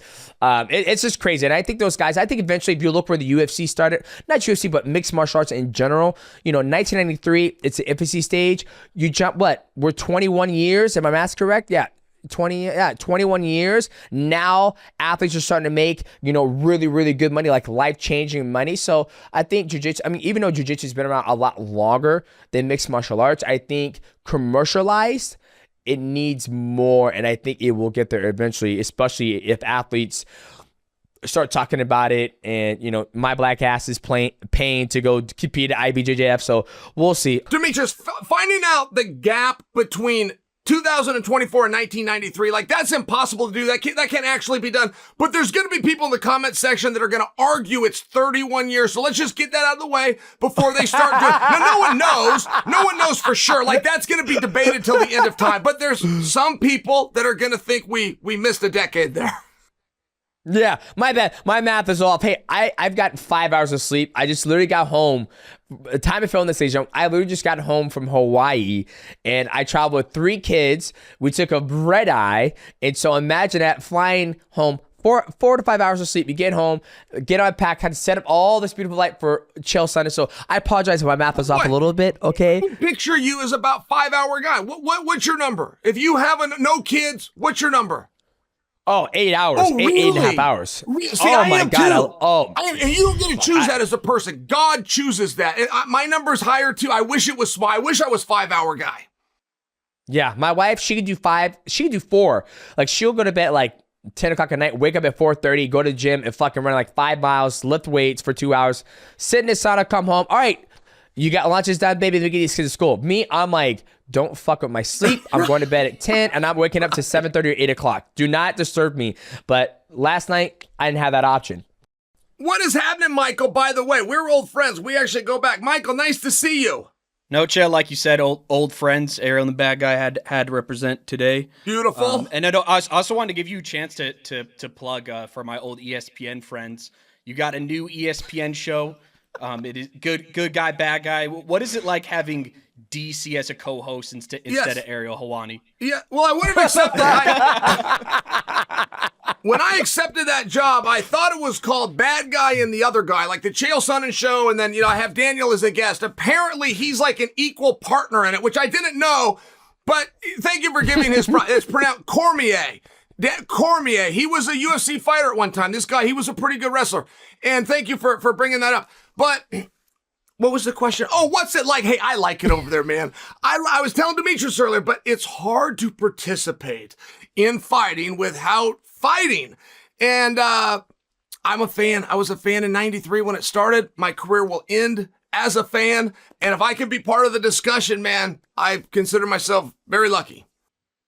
I actually like that. That's a beautiful phrase. Like, I started as a fan and I'll end as a fan, and you don't see it as a negative connotation. You see it as a beautiful thing because you started as a fan, and like you said, the only way you can participate is by throwing punches or fighting and actually doing that. But as we get older, we can't do that anymore, right? But we still love the sport. We still see things as an analyst standpoint where people who have never fought a day in their life that like to hear from us. So I'm gonna have to run with that. I started as a fan. I'm gonna end as a fan. I'm gonna take that. And true, right? And I kind of stole it from a version of something that Nate Diaz said. And Nate Diaz said, I'm only going to be a fighter for a period of time, but I will be a martial artist my entire life. So it was that same theme, but I think it makes a lot of sense for a lot of us. Before we let you go, want to get your take on some hot topics that are out there right now. One that I kind of want to know your opinion on. A lot of people talking about John Jones and who he should be going in against in his return fight. In your opinion, who would you want to see him go against Stipe? That's the fight that he wants. That's the fight UFC wants. Or would you rather him see Aspinall or even something crazy if he fought Pereira at heavyweight? Now, I'm gonna chime in on this too, but go ahead, Chell. I'll let you go first. And guys, if I had my choice, I think I would match John up differently. And I think it's out of respect to his greatest, I would try to get him beat. I mean, we've been trying to get him beat for years because it's the one thing we haven't seen. We've seen him win. We've seen him dominate. We've seen him choke people and knock people out, but we haven't seen him get beat. So yeah, I think I would. And maybe sized at some point, if not father time, but very hard to do, man. What a skilled guy. I did not understand on a personal level how big Stipe versus Jones is, but they did a little poll internally, and apparently they're claiming that's the biggest fight that they can make. Apparently when that was originally signed, tickets were gone and media partners were coming in. I don't see it that way. I want to see it. I think it's a great fight. I was surprised that the UFC found that to be the biggest fight they could currently make. That surprised me. Well, I think it comes from, you have, John Jones, like you said, one of the greatest of all time on my list. He's never been beat, besides the Mark Hamill thing. He was beaten the living hell out of him, but it was disqualification. But he's beat everybody, Lyoto Machida, Rampage Jackson, he beat you. The list just goes on. Now you have a guy like Stipe Miocic, where everybody believes Stipe Miocic is the greatest heavyweight world champion in the UFC. And granted, he hasn't fought since he got knocked out by Francis Ngannou, so it's been a long time. Michael and the fans can correct me if I'm wrong, but that's the memory that pops up in my mind. So you have John Jones taking on Stipe Miocic, but you have these other killers like Tom Aspinall, who's a champion, who's an interim champion. Typically, when you're the interim champion, that means you're going to be fighting for the belt next, right? And so for me, I want to see John fight Stipe because I feel like those are two old guards, and you have this new generation. And John Jones just came out recently and said, I think I'm going to fight Stipe, but there's way more there. Like, Stipe Miocic is a household name. We don't know where Tom's going to be in 2 to 3 or 4 years, right? But I guarantee in 2 to 3 to 4 years, we are going to remember Stipe Miocic, right? And I think John Jones doing that. I think they could say, John Jones, we're going to strip you of the belt, or you could vacate it, and we'll let Tom Aspinall and somebody else fight for the heavyweight championship, and John Jones and Stipe can fight for the baddest heavyweight motherfucker in the world. Who knows? But I don't think they have to hold down the division for that fight, because we all know, and here's the thing, what if John comes back and beats Stipe, which I am foreseeing that, then John Jones is like, you know what? I'm still young. I'm going to fight Tom Aspinall, right? Then you even have a bigger, mega fight. So it's a very interesting way how to view that fight. I think it's a great fight, but I think when it's like the world championship and you have Tom Aspinall waiting, that's where it kind of gets a little murky. Can I jump in on one technicality, Demetrius? People seem to be missing this. This hasn't been tested yet, but let me just call it out for the smart mark that's like to know these kinds of things. You got Tom Aspinall, who's the interim champion. We make up the rules as we go on the interim championship, but one thing that you and I know for sure is that means you're the number one contender. Well, not so fast.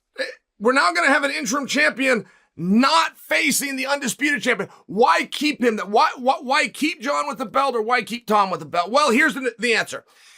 We don't know if John is going to return, for one, so we might need to elevate Tom. And two, John is rumored that he might retire in the ring after Stipe. So instead of going through a division where we don't have a champion, we've already got one, he becomes undisputed. And that's where I have to correct you. That is not the rule. The interim champion. You know how it goes. Yep. Oh, you're never the champion. You just got that belt because you were second. You got the second place. You're never champion. Oh, you're actually gonna fight. Now you're gonna. You know what I mean? You know how the fans are. You know how this shit gets fecal, right? Where it's like, just like when Dustin Poirier won it. He got the interim champion, and it's because, Habib wasn't ready or whatnot. And then he actually fought Habib, and now Dustin was like, I was never the champion. So why have that? Like, I see what you mean, but I'm looking at like the backlash. If John Jones does retire, then you have the interim champion, Tom Aspinall, who is a number one contender. He becomes the new heavyweight champion of the world, right? It reminds me of like when Jose Aldo got his belt when WEC and Conor McGregor goes at a press conference, and Conor McGregor was like, "You didn't win that fucking belt, mate. You got that belt was handed to you." You know what I mean? So, Champ, come back at me. Let me just stay with me now. Okay, Champ, I have to finish this thought now.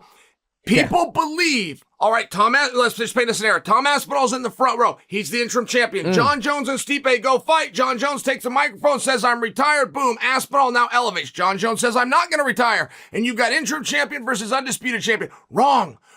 And you got to look into the bylaws of government affairs. The interim champion can only exist when there is the absence of an undisputed champion. And therefore, the moment the bell rings for John Jones's next fight, there is no longer an interim champion. The moment the bell rings, the undisputed champion has returned, which means Tom Aspinall sitting in the front row with his shiny belt is stripped instantly. So if John does retire, he does not move up. And if they do fight, it's not champion versus champion. And nobody seems to know that. I'm only calling that out because when this gets looked into and Mark Ratner has to weigh in, he's going to weigh in with me. There is no interim champion per the rules when the undisputed champion is present. Wow, look at the gangster dropping some fucking knowledge. It's pretty good though, right? And you're absolutely for the people that care, they'll like that. Yeah, well, people do care. That's why they want our insight, our perception of it. Because you are right. The reason why you make an interim champion is because the champion cannot defend. He can't do his thing, right? Someone blows ACL. Oh man, like Jamal Hill, he vacated it. He vacated his title because he goes, I do not want to hold up the division. I'm going to vacate the title. I'll come back. He came back. He had the first opportunity to fight for the belt. He vacated. He came up short. Now Alex Pereira was doing that, where it wasn't the same thing as John Jones. So from what the gangster is saying, when John Jones steps in the cage and defends his belt, Tom Aspinall is no longer the interim champion of the world. That's an interesting, Michael, I want you to do some research and look that up. You hear me? That's your homework for the week. Yeah, and last one before we let Joe go. We actually haven't talked about this one on our YouTube yet. Jake Paul versus Mike Tyson. Does this fight get you excited at all? I don't know what to think of it, but it's on Netflix in July. What are your thoughts on this highly divisive matchup? I feel like I have and you said this is my last question. I want to thank you guys. When Demetrius started this and I kept watching all these guests and I wasn't one of, is he ever going to invite me? So thank you for having me on. Guys, I feel like I have my thumb on top of the sport, what it wants to see, from wrestling to boxing. I feel like that about myself. Now, Jake Paul and Tyson is one you just never imagined. It wasn't going to happen. They weren't allowed to do it. Multiple different weight classes involved between a guy that fights at 185 and a former heavyweight. So my point is, it took a little minute to digest. It took a minute to kind of understand what's happening. There's something big. You got this Netflix involvement. Now, you and I, Demetrius, need for Netflix to have a positive experience in this space so that they will stick around. And I was so worried, hey, I think they grabbed the wrong one here. I don't think people are going to want to see this. They eventually got Texas just recently last week to actually make it a fight. There's a reason to win now because this will go against Tyson's record, which is such a wonderful legacy. And all of a sudden, it starts to feel a little bit more real. 8 rounds, a little too many, I think, for Mike to do well, but 2-minute rounds with a 1-minute rest, all of a sudden you start to give Mike some real hope here. And boy, does he ever need it. And think about how life is going to be for Mike. As celebrated as he is just as a human and a figure, imagine the next 20 or 30 years of his time on this planet, how he's going to be looked at, how he's going to be revered. Mike Tyson is largely for like my son, something he's heard about. And my son respects him and knows that that's a star, but he never saw him. He never saw one of his walkouts or weigh-ins or press conferences or matches. So now it's this whole new demographic where this guy's a legend, but they're going to actually see him. I just think that's exciting. I mean, listen, if Michael Jordan came back, there was so many kids that'll go, wow, I heard of the greatness, but I can't believe I'm actually going to see it. And he does not want to lose to Jake Paul. I mean, when you're talking about that legacy and how you're going to be remembered, that just isn't the loss that you want.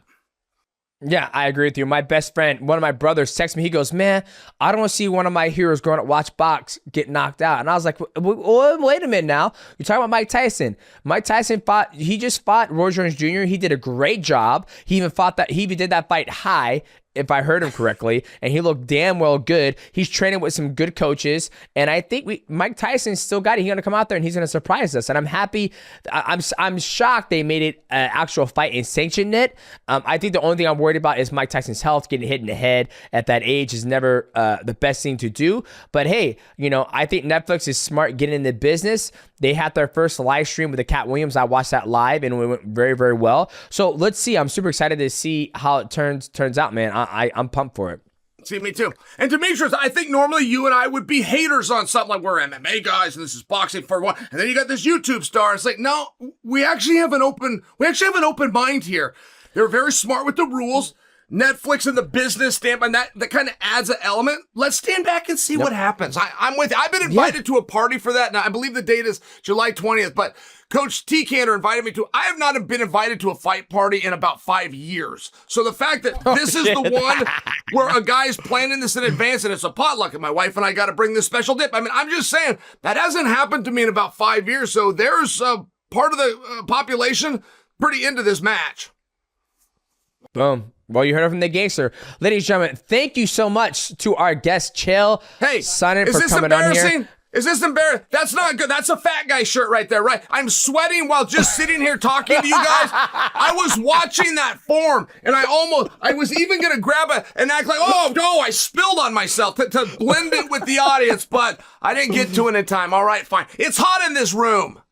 I can't believe this. The greatest of all time was nice to me. I didn't think it was going to be that way today. And I really appreciate that. That's the humility. See, Demetrius doesn't know how we all look at him. He stayed humble. He doesn't understand that he's up here. Thank you, fellas. You guys are awesome. Appreciate you, Chael. Ladies and gentlemen, if you enjoyed this episode of the MIGHTYcast, make sure you leave a like, comment, and subscribe. And also, go on YouTube and follow my man Chael Sonnen and check out his show DC and the Bad Guy. Check it out. It's streaming on ESPN, Spotify. Where we get your oh, my bad. Bad Guy and other guy. That show got canceled. Daniel Cormier. They call him DC is what. Oh, DC Cormier. Good guy. Fuck. We'll have it in the description. God damn it. He was a fighter. He's pretty good too. Pretty good fighter. This guy. Boom. Ladies and gentlemen, we are out. We'll see you next time. Chill. Well, damn. What's going on, ladies and gentlemen? Welcome back to an episode of Recap, is where me and Michael, we break down what we just... I want to say you bring up now, we have the results. Let me pull up the poll of what we should call this segment. Okay. So here are the final poll results. We have over 1,000 votes. Hey, drum roll, please. Give me a drum roll. Yeah, and the mighty recap is your winner. Hey. 62% of the votes. And no, you were right about Mighty Cap. That all the top comment is like, Mighty Cap sounds like you're about to have a podcast full of lies. Hey, who knows? Down the road we can do that. Do like a Mighty Cap where we just talk about all the lies of MMA. Like, there ain't no way in hell that happened. Da da da da. No, that just sounds like something MMA guru would do. Yeah. So I will say another option was leaving some comments with some of the names that they like. Let's just read these for fun, but I think Mighty Recap is probably good. But Mighty Rewind got a lot of likes. You're not a fan of that? No, I'm not a fan of that one, no. Mighty Rewind, Mighty Rundown, Mighty Rerun, The Mouse Cap. I don't like that at all. I don't know. Mighty, I think the Mighty Wind, Mighty After Hours. I like Mighty After Hours. That's kind of dope. Having Mighty a drink. After Hours. Yeah, Mighty After Hours. This is Mighty Reflection. Where's the one I saw that there was one that was so funny that I wonder if this guy deleted it, but he's like, you should make it Mighty Back Shots, because I'm like, what the Mighty Back Shots. He's like, yeah, I it's think that's funny. for OnlyFans. I gotta find that one. Oh no, that's what he said. He said because of OnlyFans. Yeah, that's an OnlyFans thing. So now we're gonna go officially. This segment is called Mighty Recap. So now you can give it that proper introduction. Okay, ladies and gentlemen, welcome to this episode of Mighty Recap. Thank you to the fans who voted to get this segment of the show named Mighty Recap. I think it's good because after we get done talking to Chael, there's stuff that, or not just Chael, but our guests, there's stuff that kind of, stays with us and we're like, oh, interesting. I think for me, like I told Chael, him paving the way for the entertainment, well, how you put it, there's the competition side of it and there's the entertainment side of it, and I think he did a very good job of the entertainment side of it, getting fans to care, because I remember when Anderson Silva was on his reign, when he knocked out Vitor Belfort, when he was just beating everybody. Not until Chael Sonnen came into his life in the MMA world and talked all that trash and created drama, that's where his stardom rose. And even Dana White said it. He goes, you need a good guy and you need a bad guy. And for Anderson Silva, you needed that bad guy. You look at Batman, all of his bad guys or all of his enemies aren't ever compared to the Joker. Without Batman, there is no Joker. Without Superman, there is no Lex Luthor. The list just go on. Without no Wolverine, there is no Sabretooth, right? So I think Chael Sonnen was the forefront of that entertainment side in mixed martial arts, and I loved everything he did when it came to that. He's invested the money over the years of his career of fighting, being an analyst, working at ESPN, and into his own studio at his house, where he just jump on and boom, turn on a light switch and go, where I've done the same thing. And he also has an amazing producer, because they seem to be vibing out as me and you, we vibe out, we look at, see the landscape, what we want to talk about. So I think that's why it's worked very well. And I think the interesting thing about him is that he can talk about whatever you want, and how he put it as an analyst, you can participate without throwing a punch, because you're looking at it as an analyst. He started as a fan and he ended as a fan.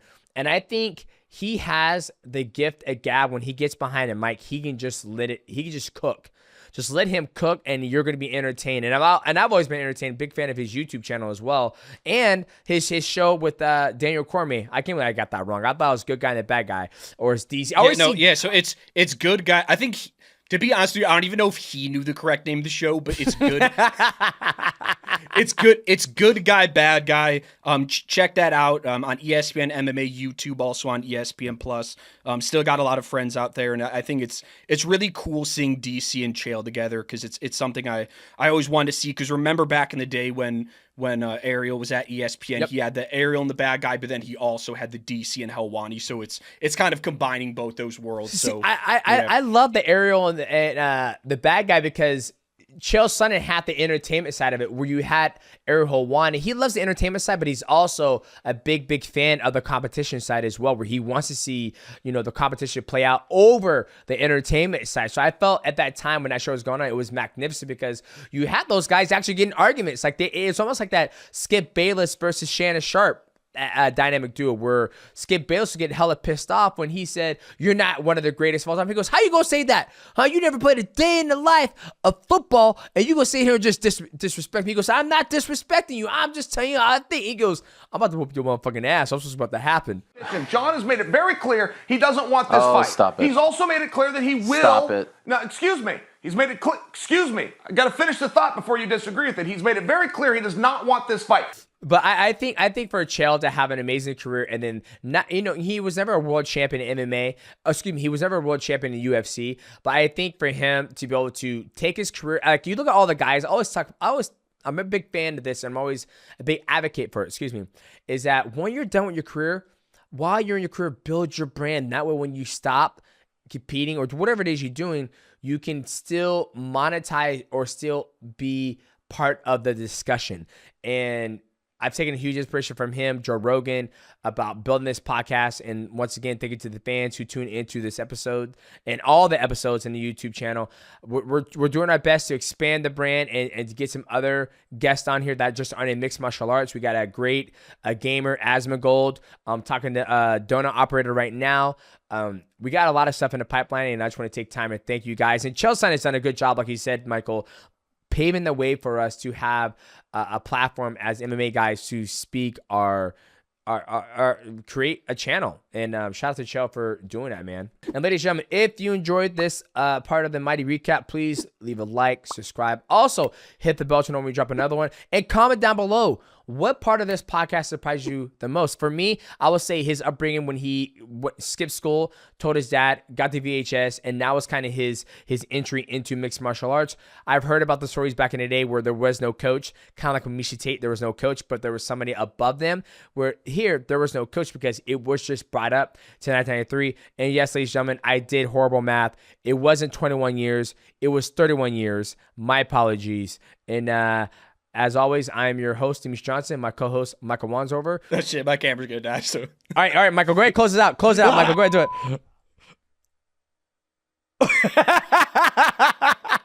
All right, ladies and gentlemen. All right, ladies and gentlemen. Shout out to our guest, Michael. Oh, Jesus Christ. All right, shout out to Chael Sonnen for joining the MIGHTYcast. If you guys enjoyed this episode of the MIGHTYcast, please leave a like, subscribe. Also, hit the bell to go live and let me know in the comment what you thought was the best part of the show. I'm your host, Demetrius Johnson, and that is my co-host, Michael Wansover. His battery's about to die. We'll see you at the next one. Cheer! Well, damn. Ilia Topuria moving up to lightweight. If he does fight Islam Makhachev, you obviously fought both guys. How do you think that fight goes? Yeah, so it's look, it just comes to can Ilia catch him? You know, that's what is, and he definitely can. Ilia's very, especially with his approach. He really backs his strike and his boxing. He really knows that he will eventually find the chin, and he's stoic till that happens. You know what I mean? He is on task, and he doesn't. You know what I mean? He'll go even if things aren't working. He's still going to try and find it. So I think Islam's going to be a tough matchup for him because Islam can be quite defensive and safe. I think he's going to know he needs to play it safe with Ilia because he knows Ilia's going to have that puncher's chance. But I just think them later rounds, is going to be very difficult for Ilia. So, but Ilia can, if he puts hands on anyone, like if he traps them, gets them where they don't want to be and lands a nice big shot, it's going to be game over. He can knock out anyone, even in the lightweight division. But yeah, I just believe that probably would be his only chance, just from what I've seen, right? Like you hear about him having really good grappling and you hear things and you won't know till I see that at the highest level. So if he starts out grappling Islam or stop and takedown defense and things like that, then I'm going to be like, oh, okay, now I'm seeing something that I haven't really seen. Mm-hmm. So now then my opinion might change within the first round. But yeah, I haven't really seen that. So I'm going to go with what I know. And I know he can hit hard. I felt it firsthand. I didn't feel, actually, I don't remember it. But it's but yeah, it's again, if he puts his hands, he can definitely catch him. So he's just as dangerous as anyone in that lightweight division. Yeah, I think it'll be an interesting matchup because I will give, we don't have to worry about, so Islam is very good about using his length and throwing the body kick. So if he goes southpaw to orthodox, he's going to throw that body. Islam is a southpaw. Yeah, Islam's southpaw, yep. And then I think Ilia Topuria is orthodox. So, Islam's going to throw that body kick, and are we going to see Ilia Topuria catch a kick and actually run for a takedown and start grappling with him? I highly doubt it. I think I agree with you. He's going to stay on task and try to get to that sweet spot where he can get the 3-piece combination, a 4-piece combination to try to knock you out. But then you got to worry about Islam's, judo, getting close, closing the distance, going to the clinch, looking to, use the sweeps. That's going to be, I think, the X factor. Who's going to be able to execute and get themselves in a safe place to be able to outwork the other guy? Can Ilia Topuria defend a takedown? Because I feel like Ilia Topuria is a better boxer than Dustin.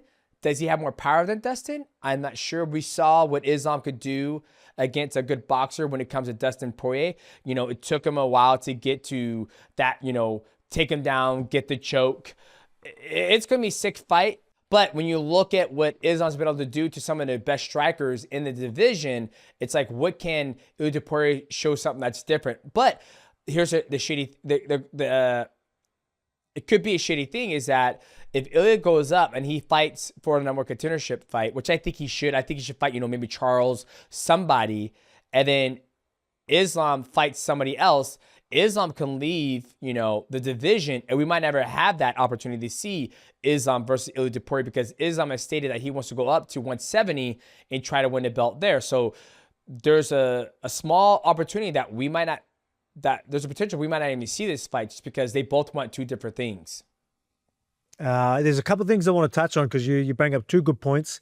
I'll start off with what you were just saying because let's remember Bilal's fighting Jack Della. Yep. Islam always wanted to move up. The Bilal thing, the relationship is why he wouldn't do that. Yep. So if Bilal was to lose his belt, Islam's moving up and then maybe giving up on lightweight. Full stop. So so you're onto it. So it could just be Ilia fighting someone for the vacant belt. We don't know. So much can change. And another thing that I want to touch because you bring up Islam being a southpaw. So with Ilia's style, again, with a southpaw, a lot of your shot selections and everything changes with a completely different stance. So I think that's going to give him a lot different problems. He's got time to work on those things, obviously. But I just don't think he's, you know, I talked about being stoic and being on task and having that flow in or that process to finding the shot.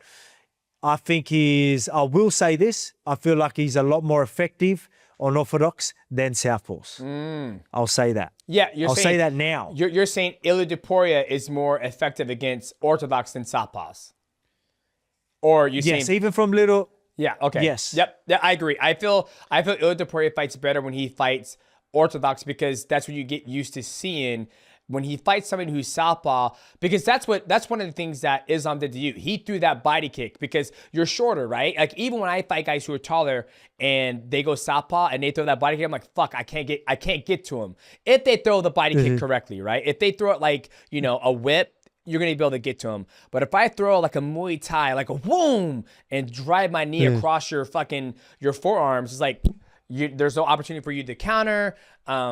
It's a lot harder to deal with. And that's what I think Islam's going to try to do. But then, like you said, Ilia Poirier is going to be like, okay, I'm going to have to eat that right hand immediately, or eat it, try to wrestle, eat it, or try to get closer to him. So it's an interesting matchup. And I can't wait to see how those two approach the dynamic of that fight. Yeah, it's funny because he's our matador, right? Like Ilia's our matador. Yep. But I know Islam, their approach in their striking is to be the matador. Yes. So they even say that. I'm pretty sure they even say that in the corner. I think Javier's like, be the matador, be the matador. It's like bait them, let them do all the work. Yep. So they can counter or time the shots coming in and stuff like that. So it's funny.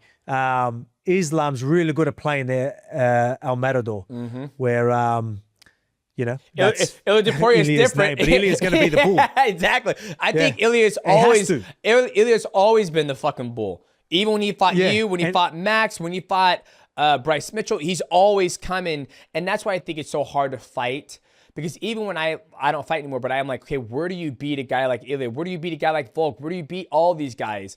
And I feel with Ilia, if you try to run from him, you're fucking yourself. Because if he finds you, then it's like, fuck, now I got to try to, you know, it's like fighting Rodtang.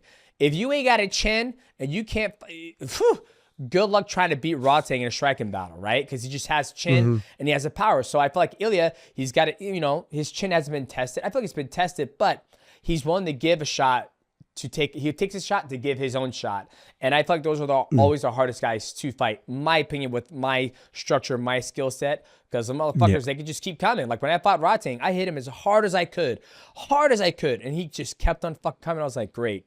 Hopefully my chin can last to the fucking MMA rounds. Yeah, I mean, well, that's for someone like yourself and myself. If people want to try and beat us like that way, like, trying out, like, I don't think that is an avenue for these fighters. I still think now, even, people are going to think, I still think they know that their best chance is to catch me. Yep. And I think that's exactly what Diego is exactly. And I think that's what Diego is going to be doing as well. So I know exactly what you're talking about there. Were you surprised when he vacated his belt, when he was like, I'm done at 145, I'm going up to 155, because I think he was trying to chase that double champ status. But were you shocked when he released the belt at 145 and now he's going to go to 155? Yeah, I was still surprised that he did do that. I knew that he wanted to move to lightweight. I knew that if he was ever going to fight at featherweight again, it would be against me, and that's it. Like, I was the only fight that he was interested in fighting again in featherweight. But I thought he would want to hang on to that and do the title fight to say he was double champ. Yep. But the UFC, I just don't think was going to let that happen. And the fact that he's committing to the lightweight, I think that gives him the opportunity to go straight to the title shot. I think him committing to that and vacating the belt, I think that puts him in a good position to claim that next title fight. So, so I think that's going to happen for him. I don't know, but I'm just going with that. So I was a little surprised, but at the same time, I knew something was going on because I wanted to know. They told me the date. They couldn't give me the exact person. Only 2 weeks before they announced it, I found out it was Diego. So like, I didn't find out till I was in UFC Sydney. So I'm sitting there, I'm like, what's going on? He's like, oh, look, we'll know by this weekend. So I think they just wanted to have a proper chat, and then that's where they would have made the decision. No, you know what? I'm done at featherweight. I'm moving up. So then I was told that it was Diego. I just was told it was Diego. I knew it was going to be for a belt. I knew my fight, the next fight was going to be title. Even after my losses and I had that big break, I always knew that my next fight would be for the title. The UFC promised me that and told me that the whole time. But I knew that was going to be the case. I just thought, is it interim? Or I didn't know. So I was listening to Dana White's live feed, and that's where I found out it was actually for the vacated belt. I was like, oh, damn, okay, sweet, So the next best thing, right, other than Ilya, fighting Ilya for the rematch, the next best thing, Diego for the vacant belt. Yep.